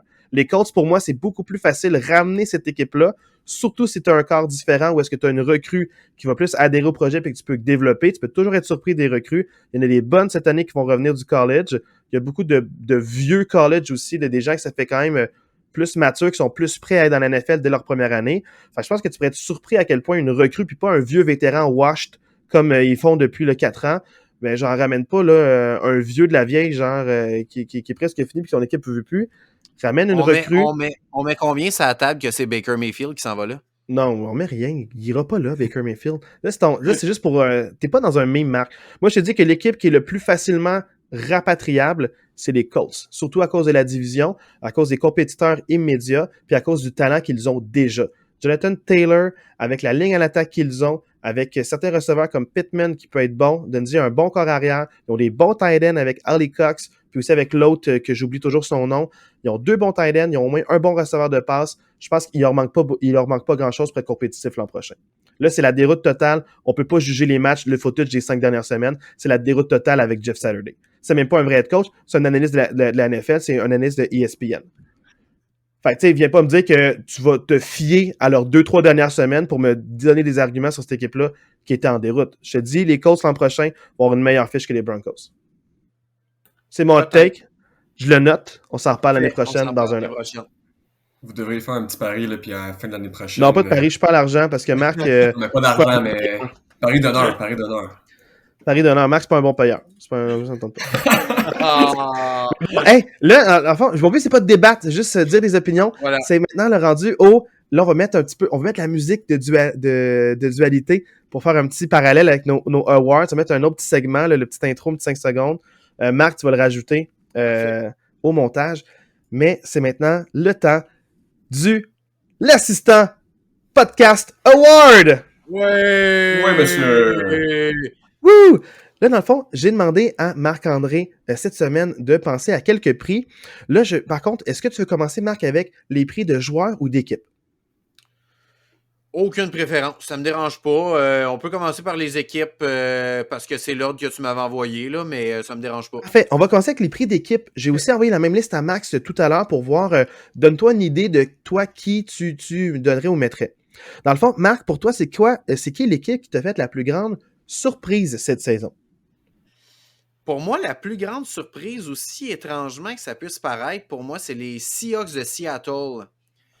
Que personne, mais pour vrai, quelqu'un qui avait prédit que les Seahawks seraient en séries éliminatoires, je pense qu'il faut lui lever son chapeau. Avec l'échange de Russell Wilson, tout le monde disait « OK, c'est vraiment une complète reconstruction à Seattle. » Il y avait beaucoup de jeunes joueurs en défensive. Ils ont changé beaucoup d'éléments. Puis que cette équipe-là fasse les séries éliminatoires, pour moi, ça reste une immense surprise. Bravo au GM qui a fait un gros move avec l'échange de Russell Wilson. Il est plein aux as, puis pour vrai, cette équipe-là va être bonne pour plusieurs années. Avec toutes les choix au repêchage qu'ils sont allés chercher, chapeau aux Seahawks, pour moi, c'est vraiment la surprise de l'année. C'est Seattle que je voyais aucunement là.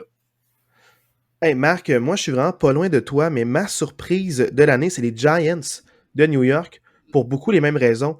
Équipe dysfonctionnelle qui n'a pas fait les séries depuis 2016. L'année passée, c'était atroce les voir jouer. Ça allait nulle part. Brian Daboll arrive là, puis tout d'un coup, là, il amène une culture. Les joueurs le suivent son plan de match.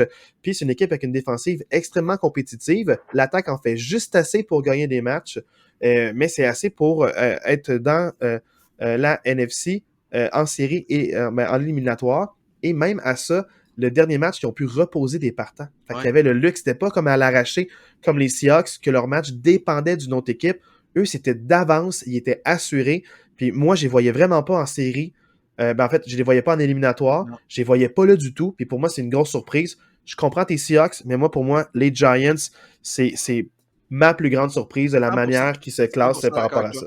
Il se classe, puis tu sais, il se classe probablement dans la meilleure division de la NFL. Là. Ça peut être débattable, mais je pense quand même que cette année, la NFC East était peut-être la meilleure division de la NFL. Fait que pour vrai, aucune équipe avec une fiche perdante. La pire équipe, c'est 8-8-1, et c'est les Commanders qui sont vraiment très bons. Fait que je suis 100% d'accord avec ton choix. Max? Ouais, Max, est-ce que tu as un veto à mettre quelque part, genre le grand oublié? Pas de veto, les gars. Je pense que vous avez bien cerné les deux plus grandes surprises de l'année, ou du moins ceux qui font les séries. Peut-être mon top 3, mon troisième, je mettrais les Jaguars là-dedans. Je pense que je l'ai parlé tantôt, mais je m'attendais pas à ce qu'ils gagnent la division puis qu'ils fassent les séries. Un développement aussi vite, oui. Surtout même au milieu de l'année, tu étais comme, OK, ils sont out. Je pense qu'il y avait une fiche négative. Je pense que c'était 3-7 ou 3-6, peu importe. Fait que c'est une belle surprise, mais c'est sûr, les Giants, je les voyais pas en playoff. Puis les Seahawks, pour moi, c'est la plus grande surprise avec Geno Smith. Tu l'as dit, Marc, c'est une reconstruction. Puis finalement, année 1 de la reconstruction, le carrière qui gagne le record pour le nombre de verges, puis l'équipe qui fait les séries. Donc, puis il sort de nulle part, Geno Smith. Là, pour vrai, il n'y a personne qui pensait que ce gars-là allait être un numéro 1 dans la NFL. Puis là, il sort record de verges, c'est phénoménal. Là. Marc, maintenant, là, on a eu la plus grande surprise, mais la plus grande déception. Fait que selon toi, la plus grande déception, c'est quelle équipe? En fait, moi, je vais être cohérent avec ce que j'ai dit. Si pour moi, la plus grande surprise, c'est Seattle, la plus grande déception, c'est Denver. Pour moi, ça va un peu ensemble, dans le sens que cette équipe-là avait une défensive élite, puis je pense, je maintiens ce que je disais tantôt, elle a pour moi, le probablement des défensives top 5 dans la NFL. Selon les statistiques, ils baissent, mais justement, c'est qu'ils n'ont tellement pas eu une bonne attaque cette année. Il n'y a rien qui tournait rond dans cette équipe-là cette année. Le coach en chef, ça ne marchait pas, Nathaniel Hackett. Russell Wilson qui déçoit au plus haut point. Je pense que vraiment Denver, c'est probablement l'équipe qui déçoit le plus avec tous les éléments qu'il y avait en place de finir avec une fiche aussi désastreuse que ça. Pour moi, c'est Denver. Il y a beaucoup de narratives là, que je considère là, décevantes cette année. Denver en faisait partie, mais je sens pas que c'est la plus... j'ai failli les sélectionner. Puis je veux dire, pourquoi je l'ai pas fait? Pourquoi j'ai choisi une autre équipe à la place? Vas-y. C'est que moi, les Broncos, toi, tu étais vendu, tu m'en parlais dès la semaine 1, ils sont à un quart d'aller au Super Bowl. C'est quasiment ça. Là, on parlait de Super Bowl au boss, puis tu disais, ils vont gagner la division, ils ont trop d'éléments. Mais moi, j'étais pas encore, comme je les avais pas vus faire encore, j'étais un peu sceptique. Moi, j'étais comme, on va voir, j'ai hâte de voir. Moi, j'étais tout le temps dans j'ai hâte de voir. J'étais pas vendu encore au projet, mais j'étais excité de voir qu'est-ce que ça allait faire dans une division aussi compétitive, parce qu'on parlait en haute estime aussi tout le monde là-dedans. On parlait des Chiefs, on parlait des Chargers, puis aussi des Raiders, comme quoi ça allait être exceptionnel cette division-là, puis qu'on avait hâte de voir ces matchs-là, qu'on les encerclait là, au calendrier avant de les voir. Là, par contre, ma plus grande déception, c'est pour moi, les Packers de Green Bay. D'être 3 ans de suite à 13 victoires, premier de la NFC, et de ne pas te classer en série et en éliminatoire. Là, je vais arrêter de dire série. Marc, tu ne crois pas tous mes mots série là, au montage. Donc, de ne pas se classer, et surtout de cette manière-là où tu perds contre un rival de division dans un match où toi, si tu gagnes, tu te rends, tu es à domicile, en prime time, c'est un match que tu dois gagner, mais même, oublie ce match-là, si tu regardes sur la saison, ils ont rapidement eu une série de défaites. On les voyait pas comme ça. Surtout avec Aaron Rodgers, avec son nouveau contrat de 50 millions de dollars. Je comprends que tu parles d'Avante Adams, mais il y a Patrick Mahomes qui a perdu Tyreek Hill puis qui a une très bonne saison. Tu n'es pas à un receveur. Si tu es un corps arrière de talent, tu vas faire fonctionner ton attaque. Puis, en est le problème, c'est que Aaron Rodgers n'était pas sur la même page que ses running backs, son coach, beaucoup d'engueulades. Matt Lafleur aussi, on dirait qu'il ne contrôle pas tant ses joueurs sur le terrain avec des mauvaises pénalités. Je ne sais pas c'est quoi l'ego dans ce vestiaire-là, mais pour moi, les Packers, j'ai voyé en série éliminatoire, c'était inconcevable qu'ils n'y soient pas, puis ils n'y sont pas avec tout le drame qu'on vient de parler aujourd'hui. Pour moi, ma plus grande déception, c'est les Packers. Peut-être que tu ne les as pas sélectionnés parce que tu dis j'ai un billet, je suis très déçu de ne pas les voir. Mais à tête, moi, de manière pragmatique, je ne voyais pas ne pas faire les séries, puis ils ne sont pas là. Tu parlais du bye semaine 12. Alors, le match le plus important, c'est le match contre les Eagles. Finalement, le match le plus important, c'est le semaine 18, voir s'ils le font ou pas. On parle même pas du bye, on parle d'une place. Donc, pour moi, c'est les Packers. T'es-tu d'accord ou pas avec ce que je viens de dire? 100% d'accord, mais pour vrai, je les ai pas pris justement parce que c'est mon équipe. Je trouvais que ça faisait un peu drama queen de dire mon équipe, c'est la plus grande déception. Là, j'aimais mieux prendre une autre équipe, mais je suis d'accord avec tout ce que tu viens de dire. Super. Maintenant, l'équipe de niveau série. Max. Oh, Max, vas-y, excuse-moi. Un invité, Jules, quand même. Hein, T'as raison. En plus, mon frère. Qu'est-ce qui se passe? Écoute, autant je vous félicitais les gars d'avoir mis le doigt sur les plus belles surprises. Là, je vais pas être en accord avec vous deux. Oui, c'est des déceptions, mais pour moi, la plus grande, c'est les Raiders de Las Vegas. L'an passé, en série, en éliminatoire. Ouais. Première ronde, ils sont contre les Bengals. Ils perdent par 6 points. Ils sont à un jeu de gagner le match. Ils sont à la ligne des buts. Ils ont plusieurs essais. Ils se font arrêter sur le dernier jeu du match, 4e essai. Ils font pas le toucher, sinon ils gagnent contre les Bengals. Les Bengals qui sont allés au Super Bowl, qui ont perdu par 3 points. Fait que moi, je me dis, OK, les Raiders étaient à un jeu de battre l'équipe qui était au Super Bowl. Fait qu'ils auraient pu faire leur petit bout de chemin. Ils vont chercher en défensive un Chandler Jones. Il y a un Max Crosby qui est qui est en train, qui a eu son essor l'année passée, qui va aller dans son année 2 de remise en forme. One-two punch en défensive, ils vont chercher Davante Adams, qui était au collège avec David Carr. Fait que là, tu dis, OK, il va y avoir une connexion là, ça va être une offensive. Derek David, c'est l'analyste de la NFL. Derek Carr, pardon, ouais. Fait que, ils sont allés chercher des grosses pièces. Puis là, tu dis, OK, l'année passée, il était proche de pouvoir se rendre là. Fait que moi, j'avais des grosses attentes. Tellement que je prenais une bière avec mon ami en pré-saison, puis il me parlait de ça, les Raiders. J'étais tellement raison. J'ai mis un 30$ qu'il allait gagner le Super Bowl. Là, mon 30$, je l'ai perdu assez rapidement. Fait que, pour moi, c'est eux la plus grosse déception. J'étais sûr qu'ils allaient au moins faire les séries, puis qu'ils allaient être contender avec les acquisitions qu'ils ont faites, puis ils n'ont pas livré la marchandise. Mais ouais, je comprends. Très, très décevant. Puis des défaites aussi bizarres. Ils venaient des matchs, ils ont perdu contre les Cardinals. Ils se sont fait revenir par 16 points. C'est comme des affaires de défaites décevantes. Ouais, l'échapper en prolongation contre les Cards en plus, malgré le fait qu'ils se rendent en prolongation, il y avait la possession très proche, échappé, en tout cas avec tout ce qui s'est passé après. Retour de fumble, le ouais. Bref. Je suis 100% d'accord. Moi honnêtement, à celle-là, j'aurais eu un comme mention honorable, mais Julien m'avait demandé de limiter à une équipe, fait que j'ai pris Denver, mais j'aurais pu parler d'Arizona aussi. Il y en a une coupe des déceptions dans cette équipe. Moi, je ne voyais pas tant si haut. Il y a des déceptions, mais la plus grande pour moi, Packers. Là, dans le fond, l'équipe qui fait pas les séries éliminatoires, en fait, les éliminatoires, mais qui aurait pu s'y rendre, puis qu'on aurait vu peut-être même gagner un match. Pas se rendre au Super Bowl, mais que s'il faisait vraiment le Super Wild Card Weekend, il y avait une chance de gagner un match.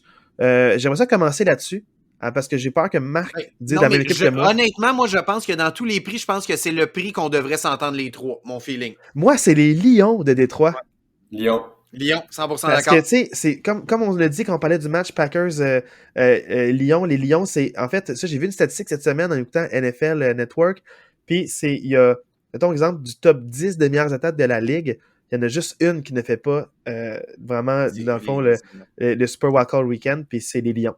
Tu sais, les Lions qui étaient sur le bord au dernier match, s'il y avait un certain nombre accessible, il aurait pu écrire le livre des records de 4 records lors du match. S'il y avait 404 verges d'attaque, il inscrivait le record pour le plus de verges d'attaque en une saison. S'il marquait un certain nombre de points, il y avait le plus de points produits. Tu sais, il y avait 4 records accessibles pour cette attaque-là durant ce match-là. Ils n'en ont inscrit aucun record, mais ils ont gagné par fierté contre les Packers. Mais c'est quand même fou que cette attaque-là, qu'on ne voyait pas aussi bonne, était vraiment, vraiment potente puis exceptionnelle. J'ai trouvé divertissant du début jusqu'à la fin du calendrier. Pour vrai, les Lions, c'est une équipe que je trouve dommage de ne pas voir la semaine prochaine. Je suis vraiment déçu de ne pas voir cette équipe-là. Comme je disais tantôt, moi, je pense qu'il aurait offert une meilleure opposition à San Francisco que Seattle. Ouais. Pour vrai, moi, j'étais vraiment déçu. Quand j'ai vu que Seattle a gagné, j'étais déçu parce que moi, j'aurais vraiment voulu que le match des Packers contre les Lions, ce soit un match, un win and in. Depuis le début de la saison, depuis la semaine 1 ou 2 que je dis que je suis dans le bandwagon de Détroit, j'ai adoré voir cette équipe-là toute la saison dans leur haut comme dans leur bas.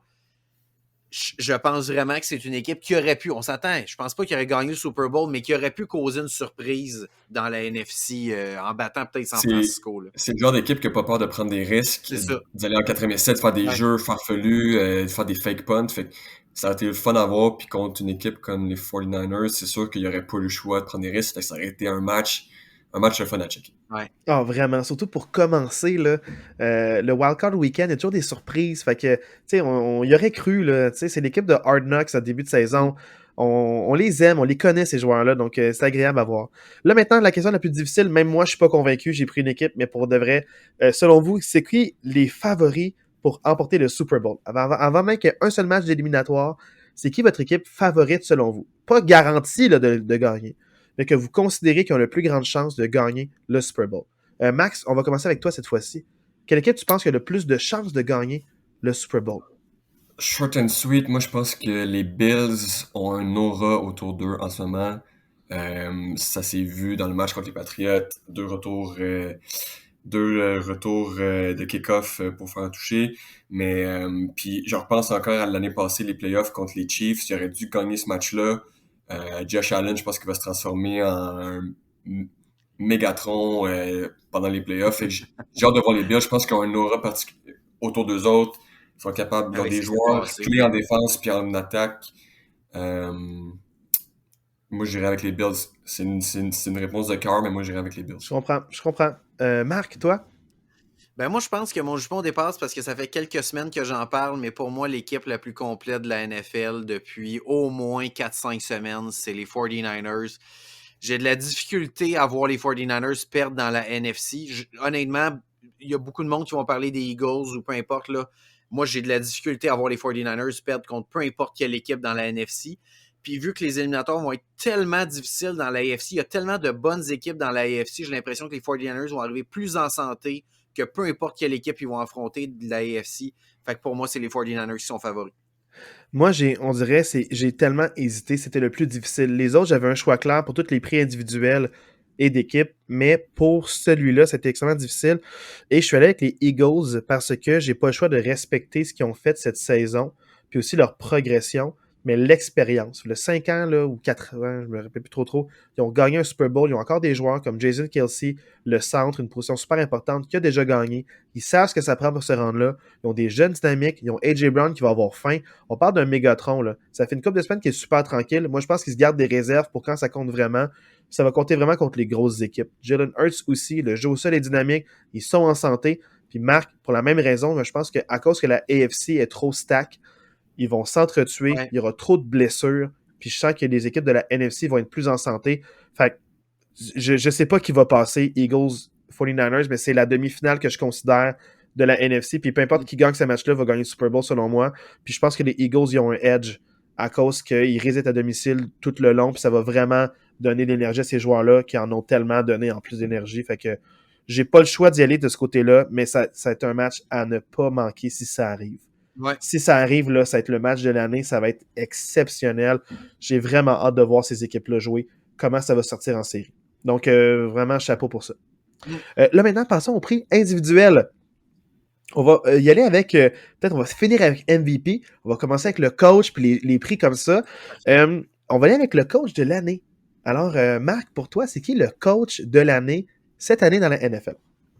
Pour moi, le gars qui reçoit mon prix, je le sais que c'est pas lui qui va le recevoir pour vrai dans la NFL, mais pour moi, c'est Doug Peterson, le coach des Jaguars de Jacksonville. Il a complètement tourné cette organisation-là à 180 degrés. Les Jaguars qui s'en allaient nulle part l'année passée avec leur coach. Je ne veux même pas nommer son nom parce que je ne veux pas lui donner de publicité à ce gars-là qui est un jambon, qui frappait ses joueurs, qui envoyait chier tout le monde.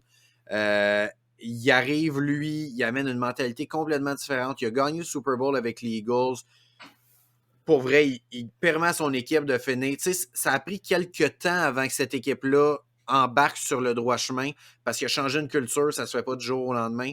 Mais depuis 5, 6, 7 semaines, on voit tout ce que Doug Peterson a amené comme changement dans cette organisation-là.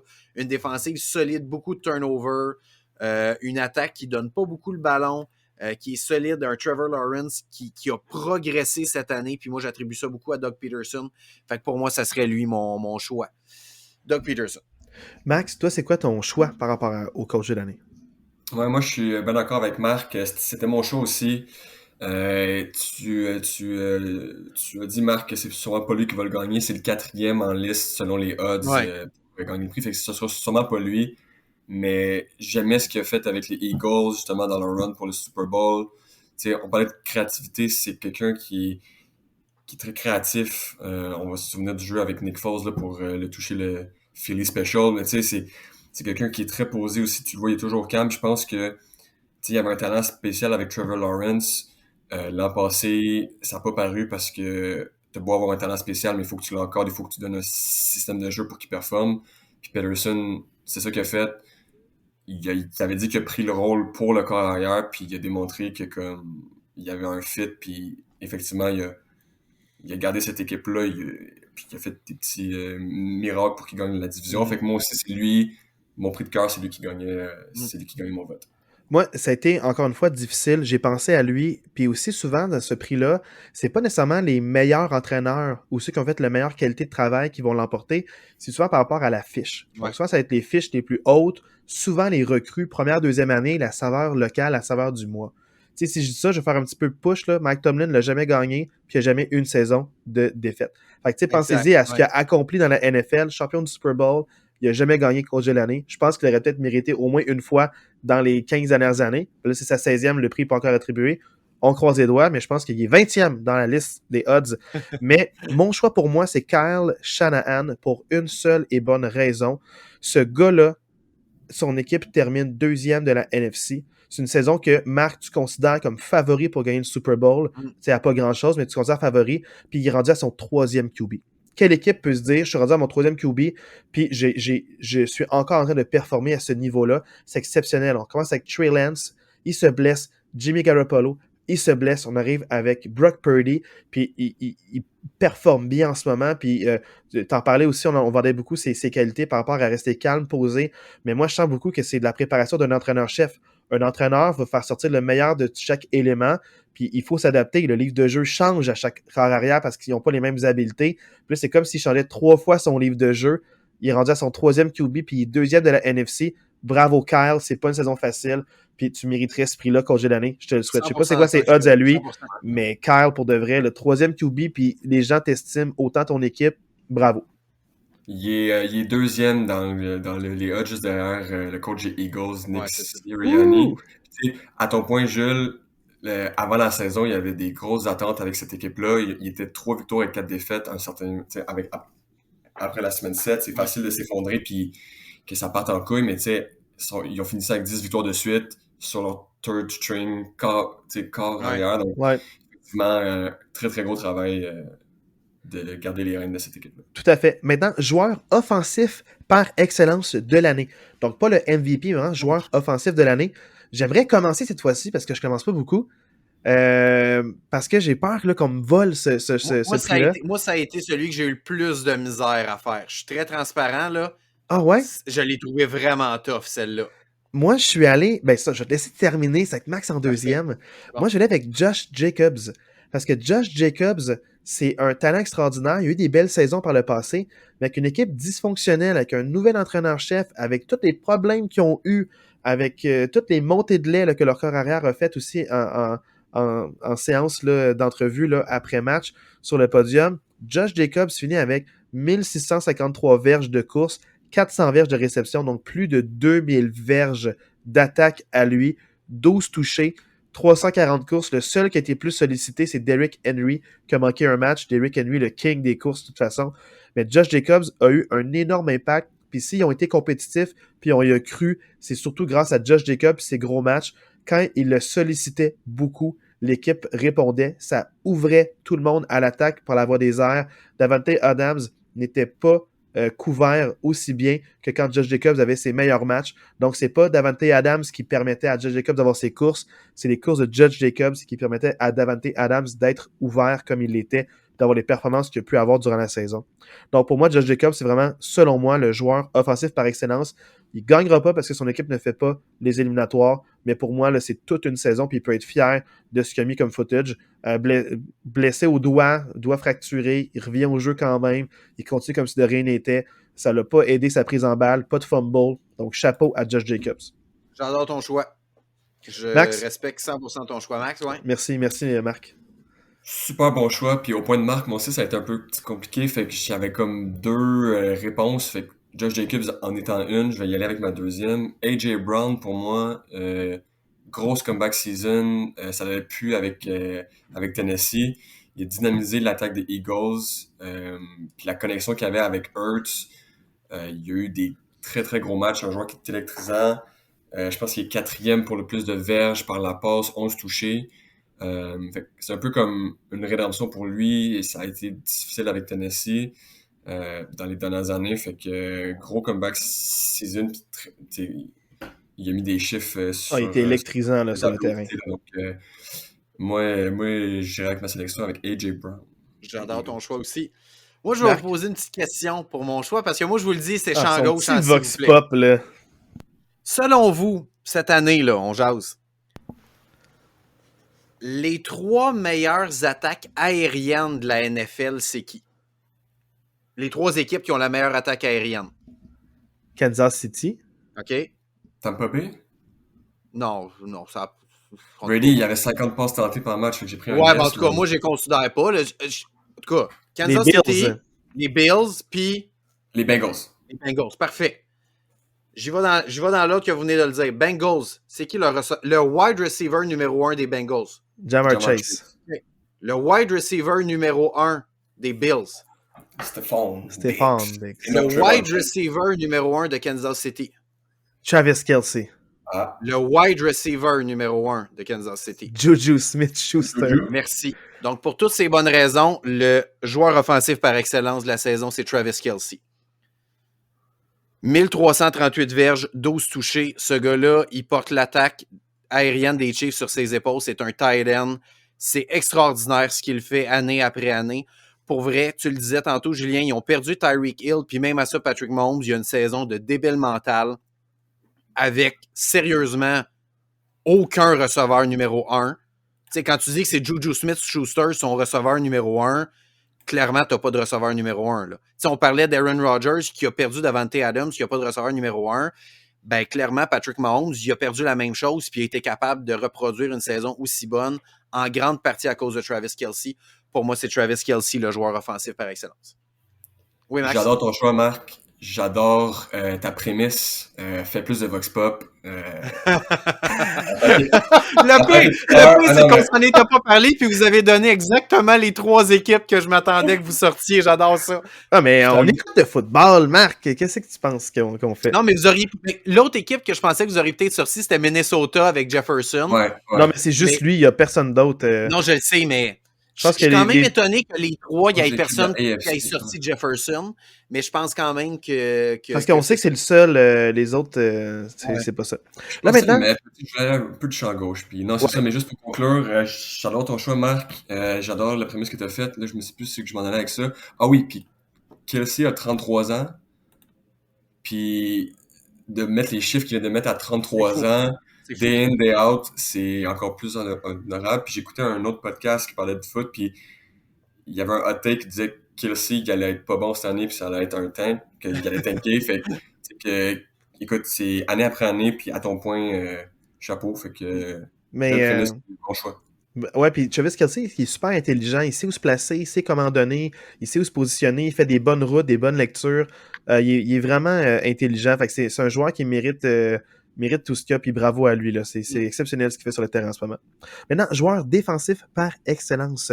Marc, as-tu un Vox Pop pour ton joueur défensif par excellence? J'ai pas de Vox Pop, à part vous dire que pour moi, faut accorder ça.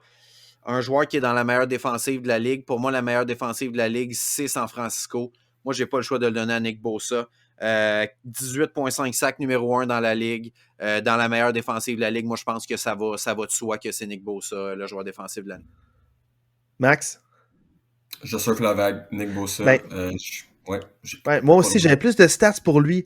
19 plaqués pour des pertes, 41 plaqués solo, puis 48 QB hits. Il est dans face des QB. Puis quand il n'y a pas de sac, il te le touche, puis il te le pousse. Puis il est tout le temps là, avec son souffle dans le cou des corps arrière. Il murmure. C'est l'homme qui murmure au corps arrière parce qu'il est tout le temps vraiment le proche d'eux autres. Là. Donc, chapeau à Nick Bosa pour la super belle saison. Comment? On dirait que c'est toujours des defensive end, les joueurs par excellence. Pas toujours, ça peut être Troy Polamalu l'a déjà gagné. Ça peut être des middle linebackers aussi. Ça peut être. C'est pas tout le temps. C'est les populaires en ce moment. Ça a la cote auprès des voteurs. Les demi-défensifs, c'est tough gagner joueur défensif de l'année, là, des demi-défensifs. Ouais, c'est tough. Mais c'est déjà arrivé, mais c'est rare. Ça prend vraiment une saveur locale. Tu sais, dans le fond, c'est. Il faut que tu sois plus grand que ton sport, il faut que tu sois beaucoup de hype, il faut que tu sois convoité en entrevue. C'est un peu comme une star, c'est pas une vedette, carrément. Mais sinon, ils vont vraiment se fier au sac. C'est une statistique vraiment importante là, par rapport à... Ou sinon, s'il y a quelqu'un qui a plein d'interceptions aussi, là, ça peut beaucoup aider la cause, mais ça va prendre des turnovers, ça va prendre de quoi, un chiffre là, quand tu... Mais tu sais, 18,5 sacs, c'est exceptionnel, c'est une super belle saison. Notre question maintenant pour la recrue de l'année. Marc, toi, tu irais avec qui? J'étais pas sûr, mais j'ai arrêté mon choix sur Garrett Wilson, le receveur des Jets, dans une équipe où l'attaque s'est cherchée toute l'année, qu'on a changé de corps arrière à peu près 56 fois, dont, on va se le dire, là, je faisais une blague, mais Joe Flacco a quand même été le partant pour 4 ou 5 matchs dans cette équipe-là. Joe Flacco, qui n'est clairement plus un corps arrière de niveau de la NFL, un bon remplaçant, mais pas un partant. Tu as eu Zach Wilson qui a parti comme 5 ou 6 autres matchs, qui est clairement pas un partant de la NFL non plus. Puis malgré tout ça, tu finis l'année avec plus que 1000 verges. Pour moi, c'est exceptionnel comme année recrue. Pour moi, c'est lui la recrue de l'année. Bon choix. Moi, je dirais qu'il y a une recrue, pas tant recrue, mais c'est sa première saison, mais Travis Etienne, blessé à sa saison recrue, n'a pas joué. Donc, sa première vraie saison. Donc, pour moi, c'est une recrue. Et Travis Etienne n'était pas partant. C'était Robinson qui avait la place. Il l'a tassé. Il a été échangé de l'équipe. Travis Etienne a été blessé. Il est revenu au jeu.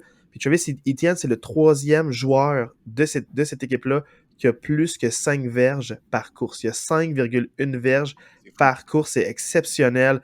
Oui, il y a 5 touchés, ça peut être timide, mais n'oublie pas, c'est une recrue qui n'était pas partant et qui n'a pas joué quelques matchs non plus. Il y a 3 matchs où il n'a pas joué. Et aussi, il a accumulé plus de 1000 verges par la course. Donc pour moi, Travis Etienne, une super belle saison recrue. Marc, vas-y, complète. Question niaiseuse, je t'avoue que je ne l'ai pas considéré parce que je ne pensais pas qu'il était éligible à ce prix-là.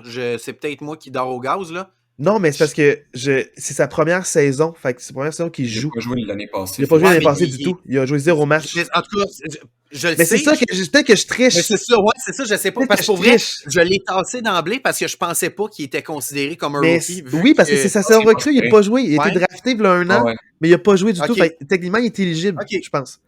Légalement, il est éligible parce qu'il n'a pas joué l'année passée. C'est vrai. Ça devrait, il a joué match pré-saison seulement. S'il est éligible, honnêtement, je changerais mon choix pour mettre Travis Etienne. C'est vraiment que je l'ai tassé parce que je pensais pas qu'il était. Dans ta tête, c'est comme c'est une deuxième année, mais pour moi, c'est ça. Je sais pas si j'ai le droit, mais dans ma tête, c'est une recrue exceptionnelle. J'adore ton choix. Ouais. Max, toi, qu'est-ce que tu avais à dire? 2 super bons choix, les gars. Moi, je suis allé du côté de la défensive. Aiden Hutchison, qui aurait dû sortir au premier rang du repêchage dernier, mais il est sorti 2e. Puis je pense qu'il est tombé comme dans son bon spot. Il a fait une différence tout de suite dès qu'il est arrivé. Puis 3 interceptions à cette position-là. Je pense que c'est un record ou quelque chose dans le genre, mais... En une saison, ça égale un record, ouais. 9,5 sacs, 3 interceptions. Le gars, c'est un joueur d'impact. Tu vois qu'il est dans la trempe des Nick Bosa. Tu vois qu'il est dans la trempe des TJ Watt. Peut-être pas JJ, parce que JJ, c'est un Hall of Famer done deal, mais... Ouais. Donnons-y une dizaine d'années de plus avant de le comparer à JJ. Exact. Mais tu vois la même genre... le moteur qui l'habite, là. Ouais. Le moteur, puis il a toujours faim, il est toujours en train de travailler, éthique de travail, puis moi, c'est les 3 interceptions. Il y a du fun sur le terrain, en plus, là, tu le vois jouer, il y a du plaisir, il y a du goût, il y a le goût d'être là, puis je pense que ça motive toute la défensive d'avoir un gars comme ça qui aide beaucoup à mettre de la pression sur un corps arrière adverse, donc puis t'es d'en face à Aaron Rodgers, dernier match, là, oh là là, Aaron Rodgers, il l'aimait pas à la fin, là. Mais je pense qu'il y a un tatou sur sa cuisse à cause du nombre de plaquages qu'il a fait. Là, maintenant, parlons là, du MVP. Ça se peut qu'on s'entende parce que je veux pas réinventer la roue, aller champ gauche. Pour moi, mon MVP, je vais le dire, c'est Patrick Mahomes. C'est pas souvent qu'on voit 5000 verges par la passe. Ça arrive peut-être 1 ou 2 fois par saison qu'il y a un carrière qui atteint ce plateau-là. Lui, 5250 verges par la passe. C'est pas comme s'il courait beaucoup. Il court là, juste pour 358 verges durant la saison pour échapper à la pression, gagner des premiers jeux quand tout le monde est bien couvert, puis il n'y a pas d'option de passe. Les passes qu'il fait juste en la tassant vers l'avant, puis ça rejoint un receveur, puis ça se transforme en jeu explosif, puis en toucher. Il n'y a pas de limite de comment il peut envoyer la balle à ses receveurs. Super explosif. Encore une fois, plus de 40 touchés, 41, 12 interceptions, puis passer rating, c'est pas une stat que j'aime beaucoup, mais quand elle est élevée comme ça, 105.2 pour la saison. Patrick Mahomes, chapeau, bravo. On ne te voyait pas aussi fort à cause que tu venais de perdre Tyreek Hill. Les gens ne parlaient pas de toi. On parlait des Broncos, des Chargers, des Raiders. On se disait qui va tasser les Chiefs. Ben, les Chiefs, là, ils ont dominé leur division. Puis c'est en grande partie grâce à Patrick Mahomes. Pour moi, c'est mon MVP. Puis je serais déçu qu'il ne le gagne pas. Max? Je suis d'accord avec toi, Jules. Mahomes, all the way, tous les chiffres que tu viens de dire, puis surtout la meilleure décision qu'il a prise de dire à sa femme et son frère de plus venir au game des Chiefs. Je pense que ça fait du bien pour tout le monde. Oh mon Dieu! Mais non, Pat Mahomes, moi j'étais parmi ceux qui en doutaient. Encore une fois, je parle de fantasy, mais j'ai choisi un autre corps quand j'avais l'option de le prendre, puis je l'ai regretté mon choix. Écoute, peu importe c'est à qui passe le ballon, il passe de la bonne façon, puis il gagne les matchs à lui par son style de jeu, puis par le talent qu'il a. Donc, il est beau à avoir joué, puis c'est un excellent joueur qui mérite le MVP pour cette année, je pense. Vous m'auriez posé la question il y a 3 semaines, j'aurais été d'accord avec vous. Ah! Mais mon choix a changé dans les 3 dernières semaines. Pour moi, Patrick Mahomes demeure le corps arrière le plus talentueux de cette ligue-là. Mais à cause des 3 dernières semaines, je n'ai pas le choix de changer mon choix et d'y aller avec Jalen Hurts. On voit à quel point sa présence est importante pour l'équipe des Eagles. Quand il n'est pas là, cette équipe-là n'est pas la même. Je trouve que sa présence, autant par la passe que par la course, amène quelque chose de vraiment important à la dynamique de l'attaque des Eagles qui n'est pas présente quand il n'est pas là. Leur jeu au sol n'est pas aussi efficace. A.J. Brown arrive moins à se découvrir quand il n'est pas là à cause de sa menace par la course. Il a vraiment progressé par rapport à l'année dernière, par rapport à son jeu par la passe. Je pense que je n'ai pas le choix d'y aller avec ça à cause des 3 dernières semaines. Le fait qu'il n'ait pas joué démontre l'importance qu'il a pour son équipe. Fait que moi, j'y vais pour Jalen Hurts. C'est un bon point, ça. Ben, en fait, mais Marc, moi, je vais juste dire un point contre. Parce que tout ce que tu as dit, je suis d'accord avec toi, puis je l'ai considéré aussi à cause de ça. Mais en anglais, ça rime. Enfin, je vais le dire en anglais. Tu vas pouvoir le traduire librement comme tu veux. But the best ability is availability. Le fait qu'il a manqué des matchs nuit à sa candidature, je crois. Un MVP va être là tout le temps, toute la saison, puis va être capable d'être accessible.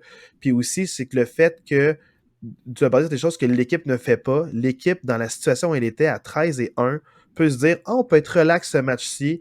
Fait qu'il en donne juste assez pour bien paraître, mais pas le petit kick de plus, parce que pour eux, ils sont presque assurés d'avoir le premier rang. Moi, je pense que l'équipe aussi, les starters se sont relaxés un peu plus. Ils en ont fait assez. Fait que moi, je pense qu'il n'y avait pas le petit kick, l'espèce de petit engouement, le sentiment d'urgence, mais je pense qu'ils vont le revoir. Là. Ils l'ont eu au dernier match pour gagner ce match-là. Ils vont l'avoir là, à leur premier match dans 2 semaines. Donc, moi, à cause du fait qu'il manque des matchs, toi, ça t'aide à le considérer. Moi, je l'aurais considéré avant sa blessure, mais parce qu'il n'a pas réussi toute la saison, c'est la chose qui a fait que je ne voterai pas pour lui, malheureusement. Mais le Gardner Minshew qui start 2 games des Chiefs, je pense qu'ils vont s'ennuyer de Pat Aussi, non. le MVP, pour moi, il doit jouer toute la saison. Je vous le dis, là, pour moi, Patrick Mahomes demeure le meilleur corps arrière de cette ligue-là, puis pas un petit peu. Là. Je pense qu'il est une coche en avant de n'importe qui d'autre. Tu sais, peu importe qui on met 2, là, Josh Allen, Joe Burrow, peu importe qui on met numéro 2, pour moi, Patrick Mahomes, il est une coche en avant de peu importe qui on met numéro 2. Mais je pense que l'effet que Jalen Hurts a eu sur les Eagles, moi j'irais vers Jalen Hurts. Ouais, mais si on remplace, au lieu, Max, tu as été un peu salaud envers Gardner Minshew en disant si on remplace Patrick Mahomes par Gardner Minshew, qu'est-ce que ça donne? Fait à la place, on dit que si on le remplace par Cooper Rush, qu'est-ce que ça donnerait selon toi? Ça donnerait des flamèches. Bon, alors là, ça complète nos trophées individuels. J'ai adoré ça, ce petit exercice-là. C'est fait un petit passe-partout de la saison, puis on voit un peu là, qui nous a tapé dans l'œil. Maintenant, parlons des affrontements. Je veux pas trop m'annoncer sur qui va gagner, juste renseigner quoi surveiller, qui aurait le petit edge selon moi, mais les surprises, ça arrive tout le temps au Super Wildcard Weekend. On commence ça samedi avec 2 matchs à 4h30. Les Seahawks visitent les 49ers, dans le fond, là, dans un match qui s'annonce pour moi quand même à l'avantage net des 49ers. C'est un match de division, ils se sont vus 2 fois durant la saison.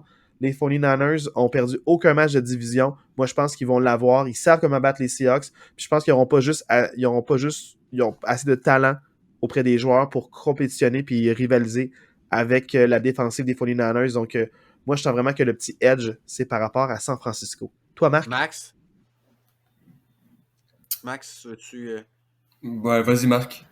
Ben, tu sais, moi, je pense que pour vrai, juste que les Seahawks fassent les séries éliminatoires, c'est déjà l'accomplissement de leur saison. Moi, je pense que ça va s'effriter, tu sais. Puis leur fin de saison, Seahawks, c'est pas comme si... Tu sais, souvent, la dernière place en séries éliminatoires, c'est une équipe qui est hot, qui rentre en séries éliminatoires parce qu'ils rentrent sur une série de victoires, ce qui n'est pas le cas du tout pour les Seahawks. Les Seahawks finissent la saison 3 victoires à leurs 8 derniers matchs. Ils sont pas sur une belle séquence. J'ai de la difficulté à voir Seattle causer une surprise. Tu sais, ce qui a fait que Seattle a eu une bonne run à un certain moment de l'année, c'est que Kenneth Walker avait de très bons matchs. Je vois pas Kenneth Walker avoir un bon match la semaine prochaine. Tu sais, dans la semaine 15 contre San Francisco, il y a eu 47 verges dans le match. Je le vois pas avoir bien plus que ça la semaine prochaine.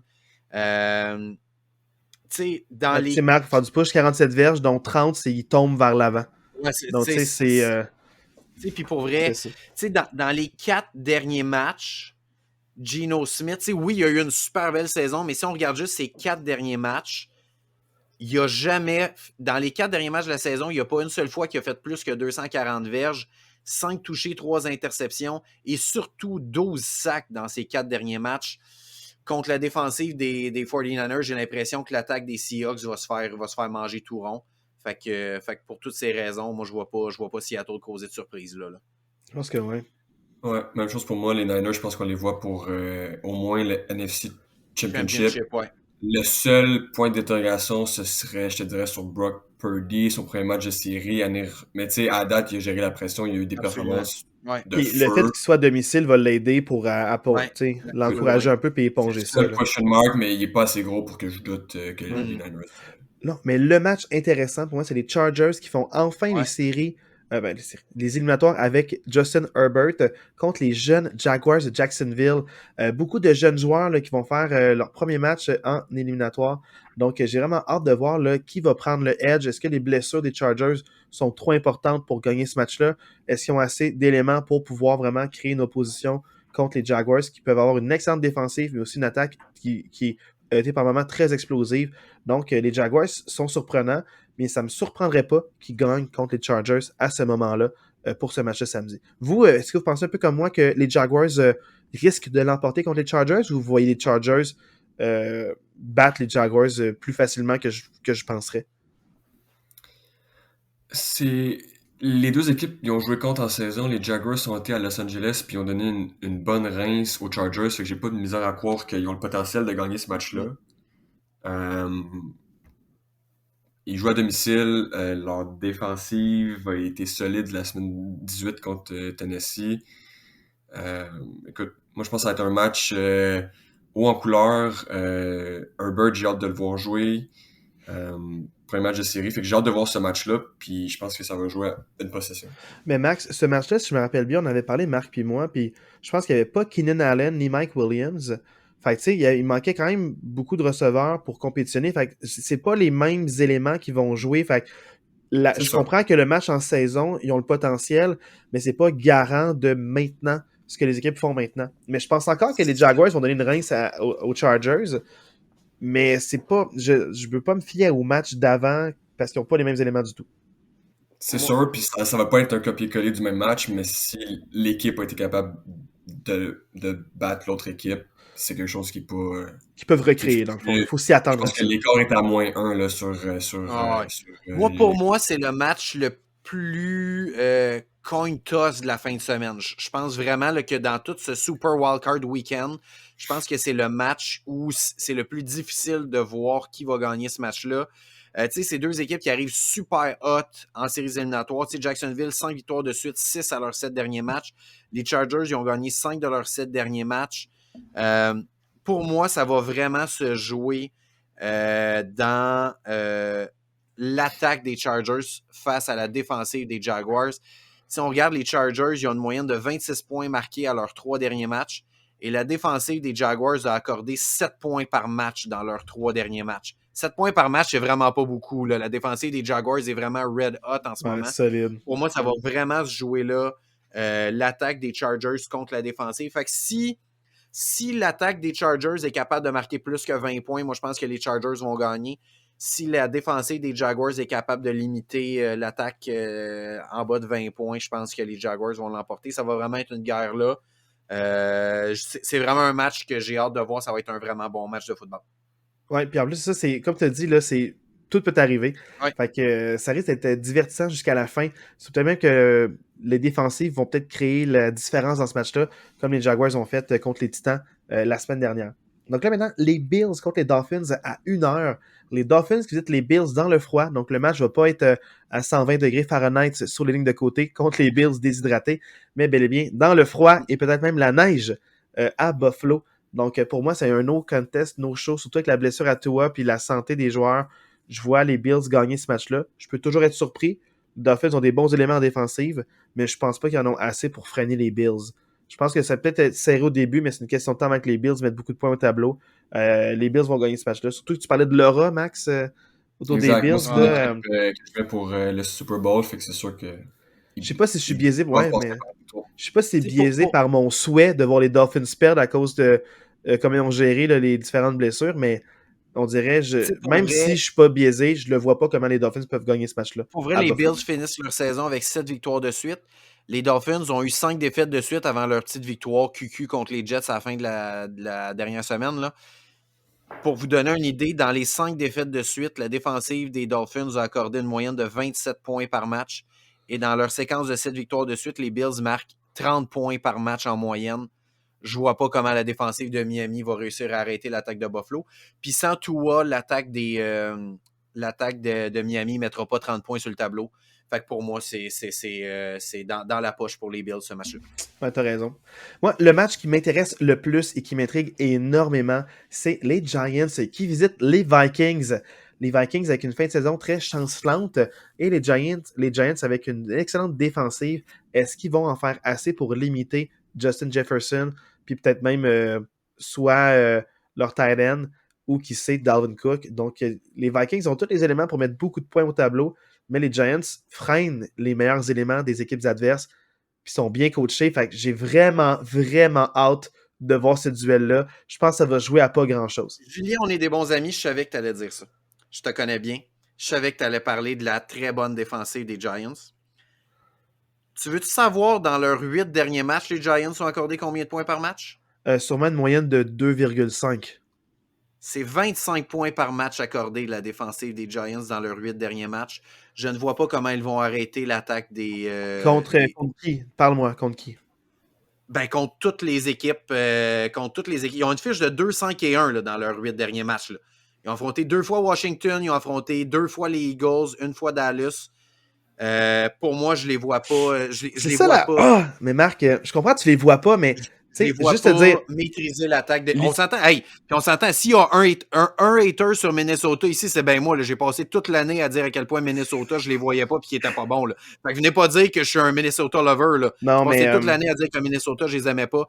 Mais pour moi, Minnesota, en finissant 3e, ils pognent l'équipe qui ont le plus de chances de battre, qui est les Giants.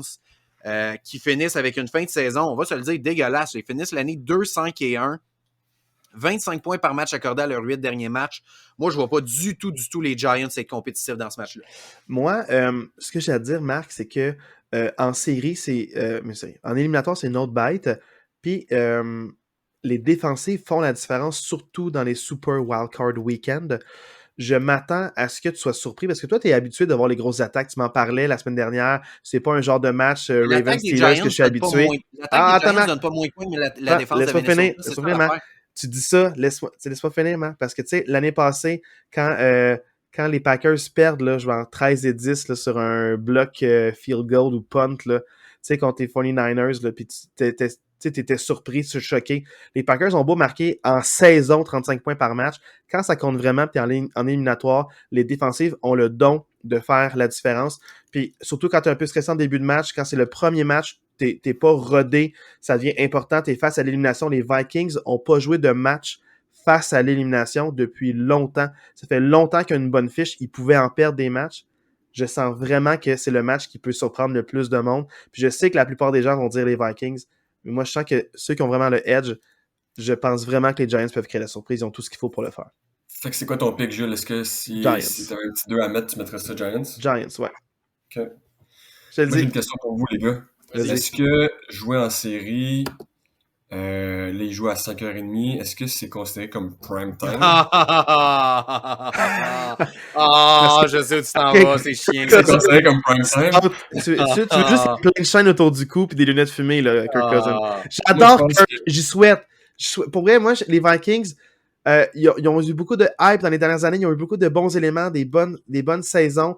Je les compare aux Cowboys, flamboyants en saison, très divertissants, mettent beaucoup de highlights, beaucoup de vidéos qui vont être virales, mais quand ils arrivent en saison, il se passe toujours quelque chose puis ils sont éliminés. Ils se rendent même pas souvent à NFC Championship Games. Donc, je leur souhaite aux Vikings. Je serais content pour eux. Pour de vrai, je serais content pour eux. Mais je pense vraiment que les Giants ont de quoi créer la surprise dans ce match-là. Mais, Moi, peu importe qui gagne, je vais être content. Comme je vous dis, pour de vrai. Fait que juste pour conclure, tu sais, comme moi, je verrais pas ça comme un walk in the park. Là, je vois que le spread est à -3. Moi, je pense que les Vikings devraient pouvoir gagner. Ça va être un match serré, oui, peut-être. Mais je sens que les Vikings devraient être en contrôle de ce match-là, puis même si c'est serré, ils devraient gagner. La seule personne qui peut les battre, c'est Kirk Cousins. S'il lance 3 pics, puis que sa tête est pas à la bonne place, je pense que les Giants, il y aurait une chance. Mais si Kirk Cousins est capable de jouer un match correct ou bon, je pense que les Vikings devraient gagner. Ouais. C'est le match que j'ai le plus hâte de voir parmi les 6. Pour être honnête là, avec vous, c'est le match qui m'intrigue le plus, puis je pense qu'il est le plus divertissant à voir dans le genre de match que j'aime voir. Sinon, les Ravens contre les Bengals, je souhaite que les deux équipes perdent. Bouh, la AFC North sans les Steelers. Non, blague à part, comme on s'est tous parlé depuis une couple de semaines, si Lamar Jackson ne joue pas pour les Ravens, je ne considère pas qu'ils ont une chance de gagner ce match-là.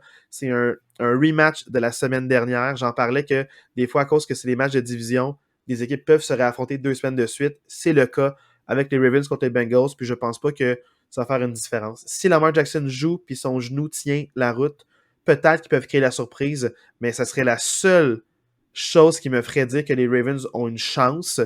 Sinon, pour moi, c'est un no contest, puis les Bengals vont l'emporter contre les Ravens dans ce match-là la semaine prochaine. Max, vous autres, qu'est-ce que vous en pensez? Je te laisse y aller. Ouais, mais un peu plus tôt, je disais que je tenais pas cher de leur peau, mais je sais pas si c'est la fatigue qui parle ou juste le cœur qui parle, mais finalement, tu sais, je pense que ça peut être un match compétitif. J'espère que Lamar va être en santé et va pouvoir jouer pour qu'on ait un vrai bon spectacle. Mais ce match de division, c'est... En fait, je trouvais que la semaine passée, c'était trop serré pour ce que ça aurait dû être entre les deux équipes. Fait que j'ai hâte de voir le match. Les Bengals devraient gagner, mais je dirais je serais 60-40, Bengals devraient gagner. Ravens, si Lamar est capable de jouer, je pense que ça va être un bon match. Pour moi, la statistique qui veut tout dire, je suis fatigué avec mes chiffres. Ouais, parce que tes stats de saison, c'est la saison. C'est pas les éliminatoires. Mais je suis pas d'accord. Pour moi, c'est une suite, là, dans le sens que c'est pas vrai que les 49ers qui gagnent 10 matchs de suite arrivent cette semaine puis que ça s'efface. T'es sur un momentum. T'as construit quelque chose toute la saison. Eux autres, c'est différent. Okay, mais Marc, je suis content, j'ai hâte de voir. Mais j'ai hâte de voir la semaine prochaine parce que c'est enregistré. Fait que j'ai hâte de voir. Je suis tellement content qu'on ait un podcast. Les 6 derniers matchs de la saison, OK? Les Ravens, ils n'ont jamais marqué plus que 17 points. Ils n'ont jamais marqué plus que 17 points. Voulez-vous savoir c'est quand la dernière fois que les Bengals ont marqué moins de 20 points? En 2012. Contre les Steelers. C'est la semaine 5. Fait que pour vrai, les chances que les Bengals marquent moins de 20 points puis les chances que les Ravens marquent plus que 20 points, c'est presque impossible. Fait que pour moi, c'est un walk in the park là, pour les Bengals. Pourquoi est-ce qu'on dit la même chose, mais je me suis senti attaqué dans la dernière phrase? Pourquoi quand tu dis je suis pas d'accord que moi je te le dis juste que on dit la même affaire, les Bengals vont l'avoir facile contre les Ravens. L'attaque des Ravens n'a pas assez d'armes pour être capable de rivaliser. Non, mais c'est parce que je me fie à l'état de santé des Ravens puis aussi aux joueurs qui sont mis sur le terrain. Tu sais, il y a une différence des fois, parce que tu as beau avoir une fin de saison un peu en déroute, quand c'est des éliminatoires, tu peux peut-être te rapatrier, être inspiré puis te clarifier un peu les choses. Ouais. Ça m'amène à mon prochain match. C'est que je sais pas quels Cowboys puis quels Buccaneers on va voir. Les Cowboys, peut-être qu'ils vont se dire « Hey, là, on prend ça au sérieux. » Puis là, tout d'un coup, ça reclique comme ça cliquait avant. Les Cowboys pourraient perdre ce match-là parce qu'ils donnent le match aux Buccaneers. Tom Brady pourrait lancer pour 500 verges. Il pourrait lancer pour 115, mais courir pour 200. T'sais, on ne sait pas quels Buccaneers vont arriver. Fait que c'est ça que les Cowboys contre les Buccaneers, ça m'intrigue, mais c'est pas un match que je considère qui risque d'être super divertissant. Mais c'est en prime time, un lundi, et j'ai aucune idée qui va gagner. Mais la logique voudrait dire que les Cowboys, avec la défensive qu'ils ont, vont en faire assez pour contrer les Buccaneers. Mais c'est tellement en dents de scie, leurs 2 saisons, que je ne sais pas ce match-là. Honnêtement, ça pourrait être n'importe qui gagne ce match-là, puis je ne serais pas surpris, je l'aurais vu venir. C'est le seul match que je suis pas capable de dire lequel va gagner. Mais la logique, mon cerveau me dirait c'est les Cowboys. Mais mon cœur me dirait hey, les Cowboys sont toujours une manière de perdre semaine 1 puis ou de gagner un match. Mais c'est les Buccaneers, c'est peut-être pas un easy out. J'ai envie de vous entendre là-dessus. Qu'est-ce que vous en pensez? Exactement ce que j'ai écrit comme note pour ce match-là. Match impossible à prédire. Deux équipes qui peuvent être excellentes et spectaculaires ou nul à chier pourraient finir 40-3 pour une des deux équipes. J'adore ça. C'est exactement ce que j'ai écrit. Pour vrai, littéralement, ce match-là peut vraiment finir 40-3 pour les Bucks ou 40-3 pour Dallas. Quand les Cowboys... Non, mais les Cowboys ont gagné 40-3, je pense, semaine 1 contre Dallas, dans la blessure de Dak Prescott. Pour vrai, je ne sais pas quoi penser de ce match-là. Toi, tu dis la défensive de Dallas. Moi, j'ai appris au fil des ans de ne jamais parier contre Tom Brady. Je ne sais pas quoi penser de ce match-là. Pour vrai, c'est ça. J'ai l'impression... Pour vrai, j'ai vraiment l'impression que ça va être un blowout, mais je ne sais pas ça va être un blowout de quel bord. Fait que c'est ton match coin toss, là. Pas le samedi match coin toss, mais... ça va être un blowout. Moi, je m'attends pas à un match serré. Moi, je m'attends à un blowout, mais je sais pas quel bord. Une des deux qui va prendre vite le lead, puis l'autre va être en déroute, puis ça ne veut plus rien dire. Hey, pour de vrai, je pense que ça va être ça. S'ils l'ont mis lundi, c'est tard pour les deux. Ils auront une semaine toute pour préparer pour le match d'après. C'est même pas un match intéressant à voir comme plage horaire. À être les deux équipes, je suis fâché, on dirait. C'est deux très, très gros fanbase. Ouais. Ah, les Américains, là, ils vont créer un férié lundi. Là, pour lundi prochain, ils vont créer un férié, une fête nationale pour pouvoir écouter ce match-là en famille, puis avoir la journée pour faire de la cuisine et la popote. Là. Moi, j'espère que les Cowboys vont gagner. Je suis tanné de voir Tom Brady. Il a pris sa retraite, le maudit, il est revenu, Colin. Non, mais j'espère que les Cowboys vont gagner, mais à votre point, les gars, I didn't leave my wife and kids to lose to Kenny fucking Pickett. Est-ce qu'il a vraiment dit ça ou c'est du bad lip reading? Il a dit ça mot pour mot. Durant le match. Non, c'est pas un bad lip reading. Il a dit ça mot pour mot. En criant, en engueulant, ça la saison, là, il est frustré pendant les matchs. Il a l'air d'un enfant gâté. C'est il est temps qu'il vienne un analyste à ESPN. Il va être super bon, je pense. Il va être bon, mais plus relax. Il va être détaché du jeu. Je sais que les bains lancer des passes à Davante Adams à Las Vegas l'année prochaine. Oh mon Dieu, il est temps que ça prenne. S'il fait ça, je vais mettre 30$ sur les Raiders. Je pense que presque tous les coachs de son coaching staff sont plus jeunes que lui. C'est pas normal. C'est pas normal. Quand tu donnes des conseils aux coachs sur comment coacher, parce que tu as plus d'expérience de coaching que. En tout cas, l'année, ça va pas la route. Hey, je tiens à dire que l'émission tire à sa fin, mais avant toute chose, 2 remerciements. Le premier remerciement à mon frère Max. De s'être présenté au podcast, avoir dit son opinion. Un podcast un peu plus long que prévu. On avait quand même beaucoup de choses à dire. Des hot takes, de l'engueulade, beaucoup de drame. Donc, je suis quand même première engueulade de la saison. Engueulade! Je l'ai dit plus fort que toi, Marc. Là, merci à Max, puis aussi merci à Dualité pour le super bon beat. C'est vraiment, là, pour dire ces mots, c'est un beat fire. Comme il nous a fait. Puis on va le remettre là, à la fin du podcast là, au complet, le petit complet 35 secondes. Mais merci, c'est un beat qu'on va ramener à chaque début de podcast et à chaque fin. Merci énormément d'être à l'écoute encore là, cette semaine là, pour ce super long podcast. Merci à Max, merci à Dualité et merci à toi, Marc. Bonne journée de football. Bonne semaine de football, coach. Bonne semaine de football. J'ai déjà hâte de revoir les Colts jouer l'année prochaine. Oh my God. Hey, ciao tout le monde, on se laisse sur Dualité. Yes. Salut. Non, bye.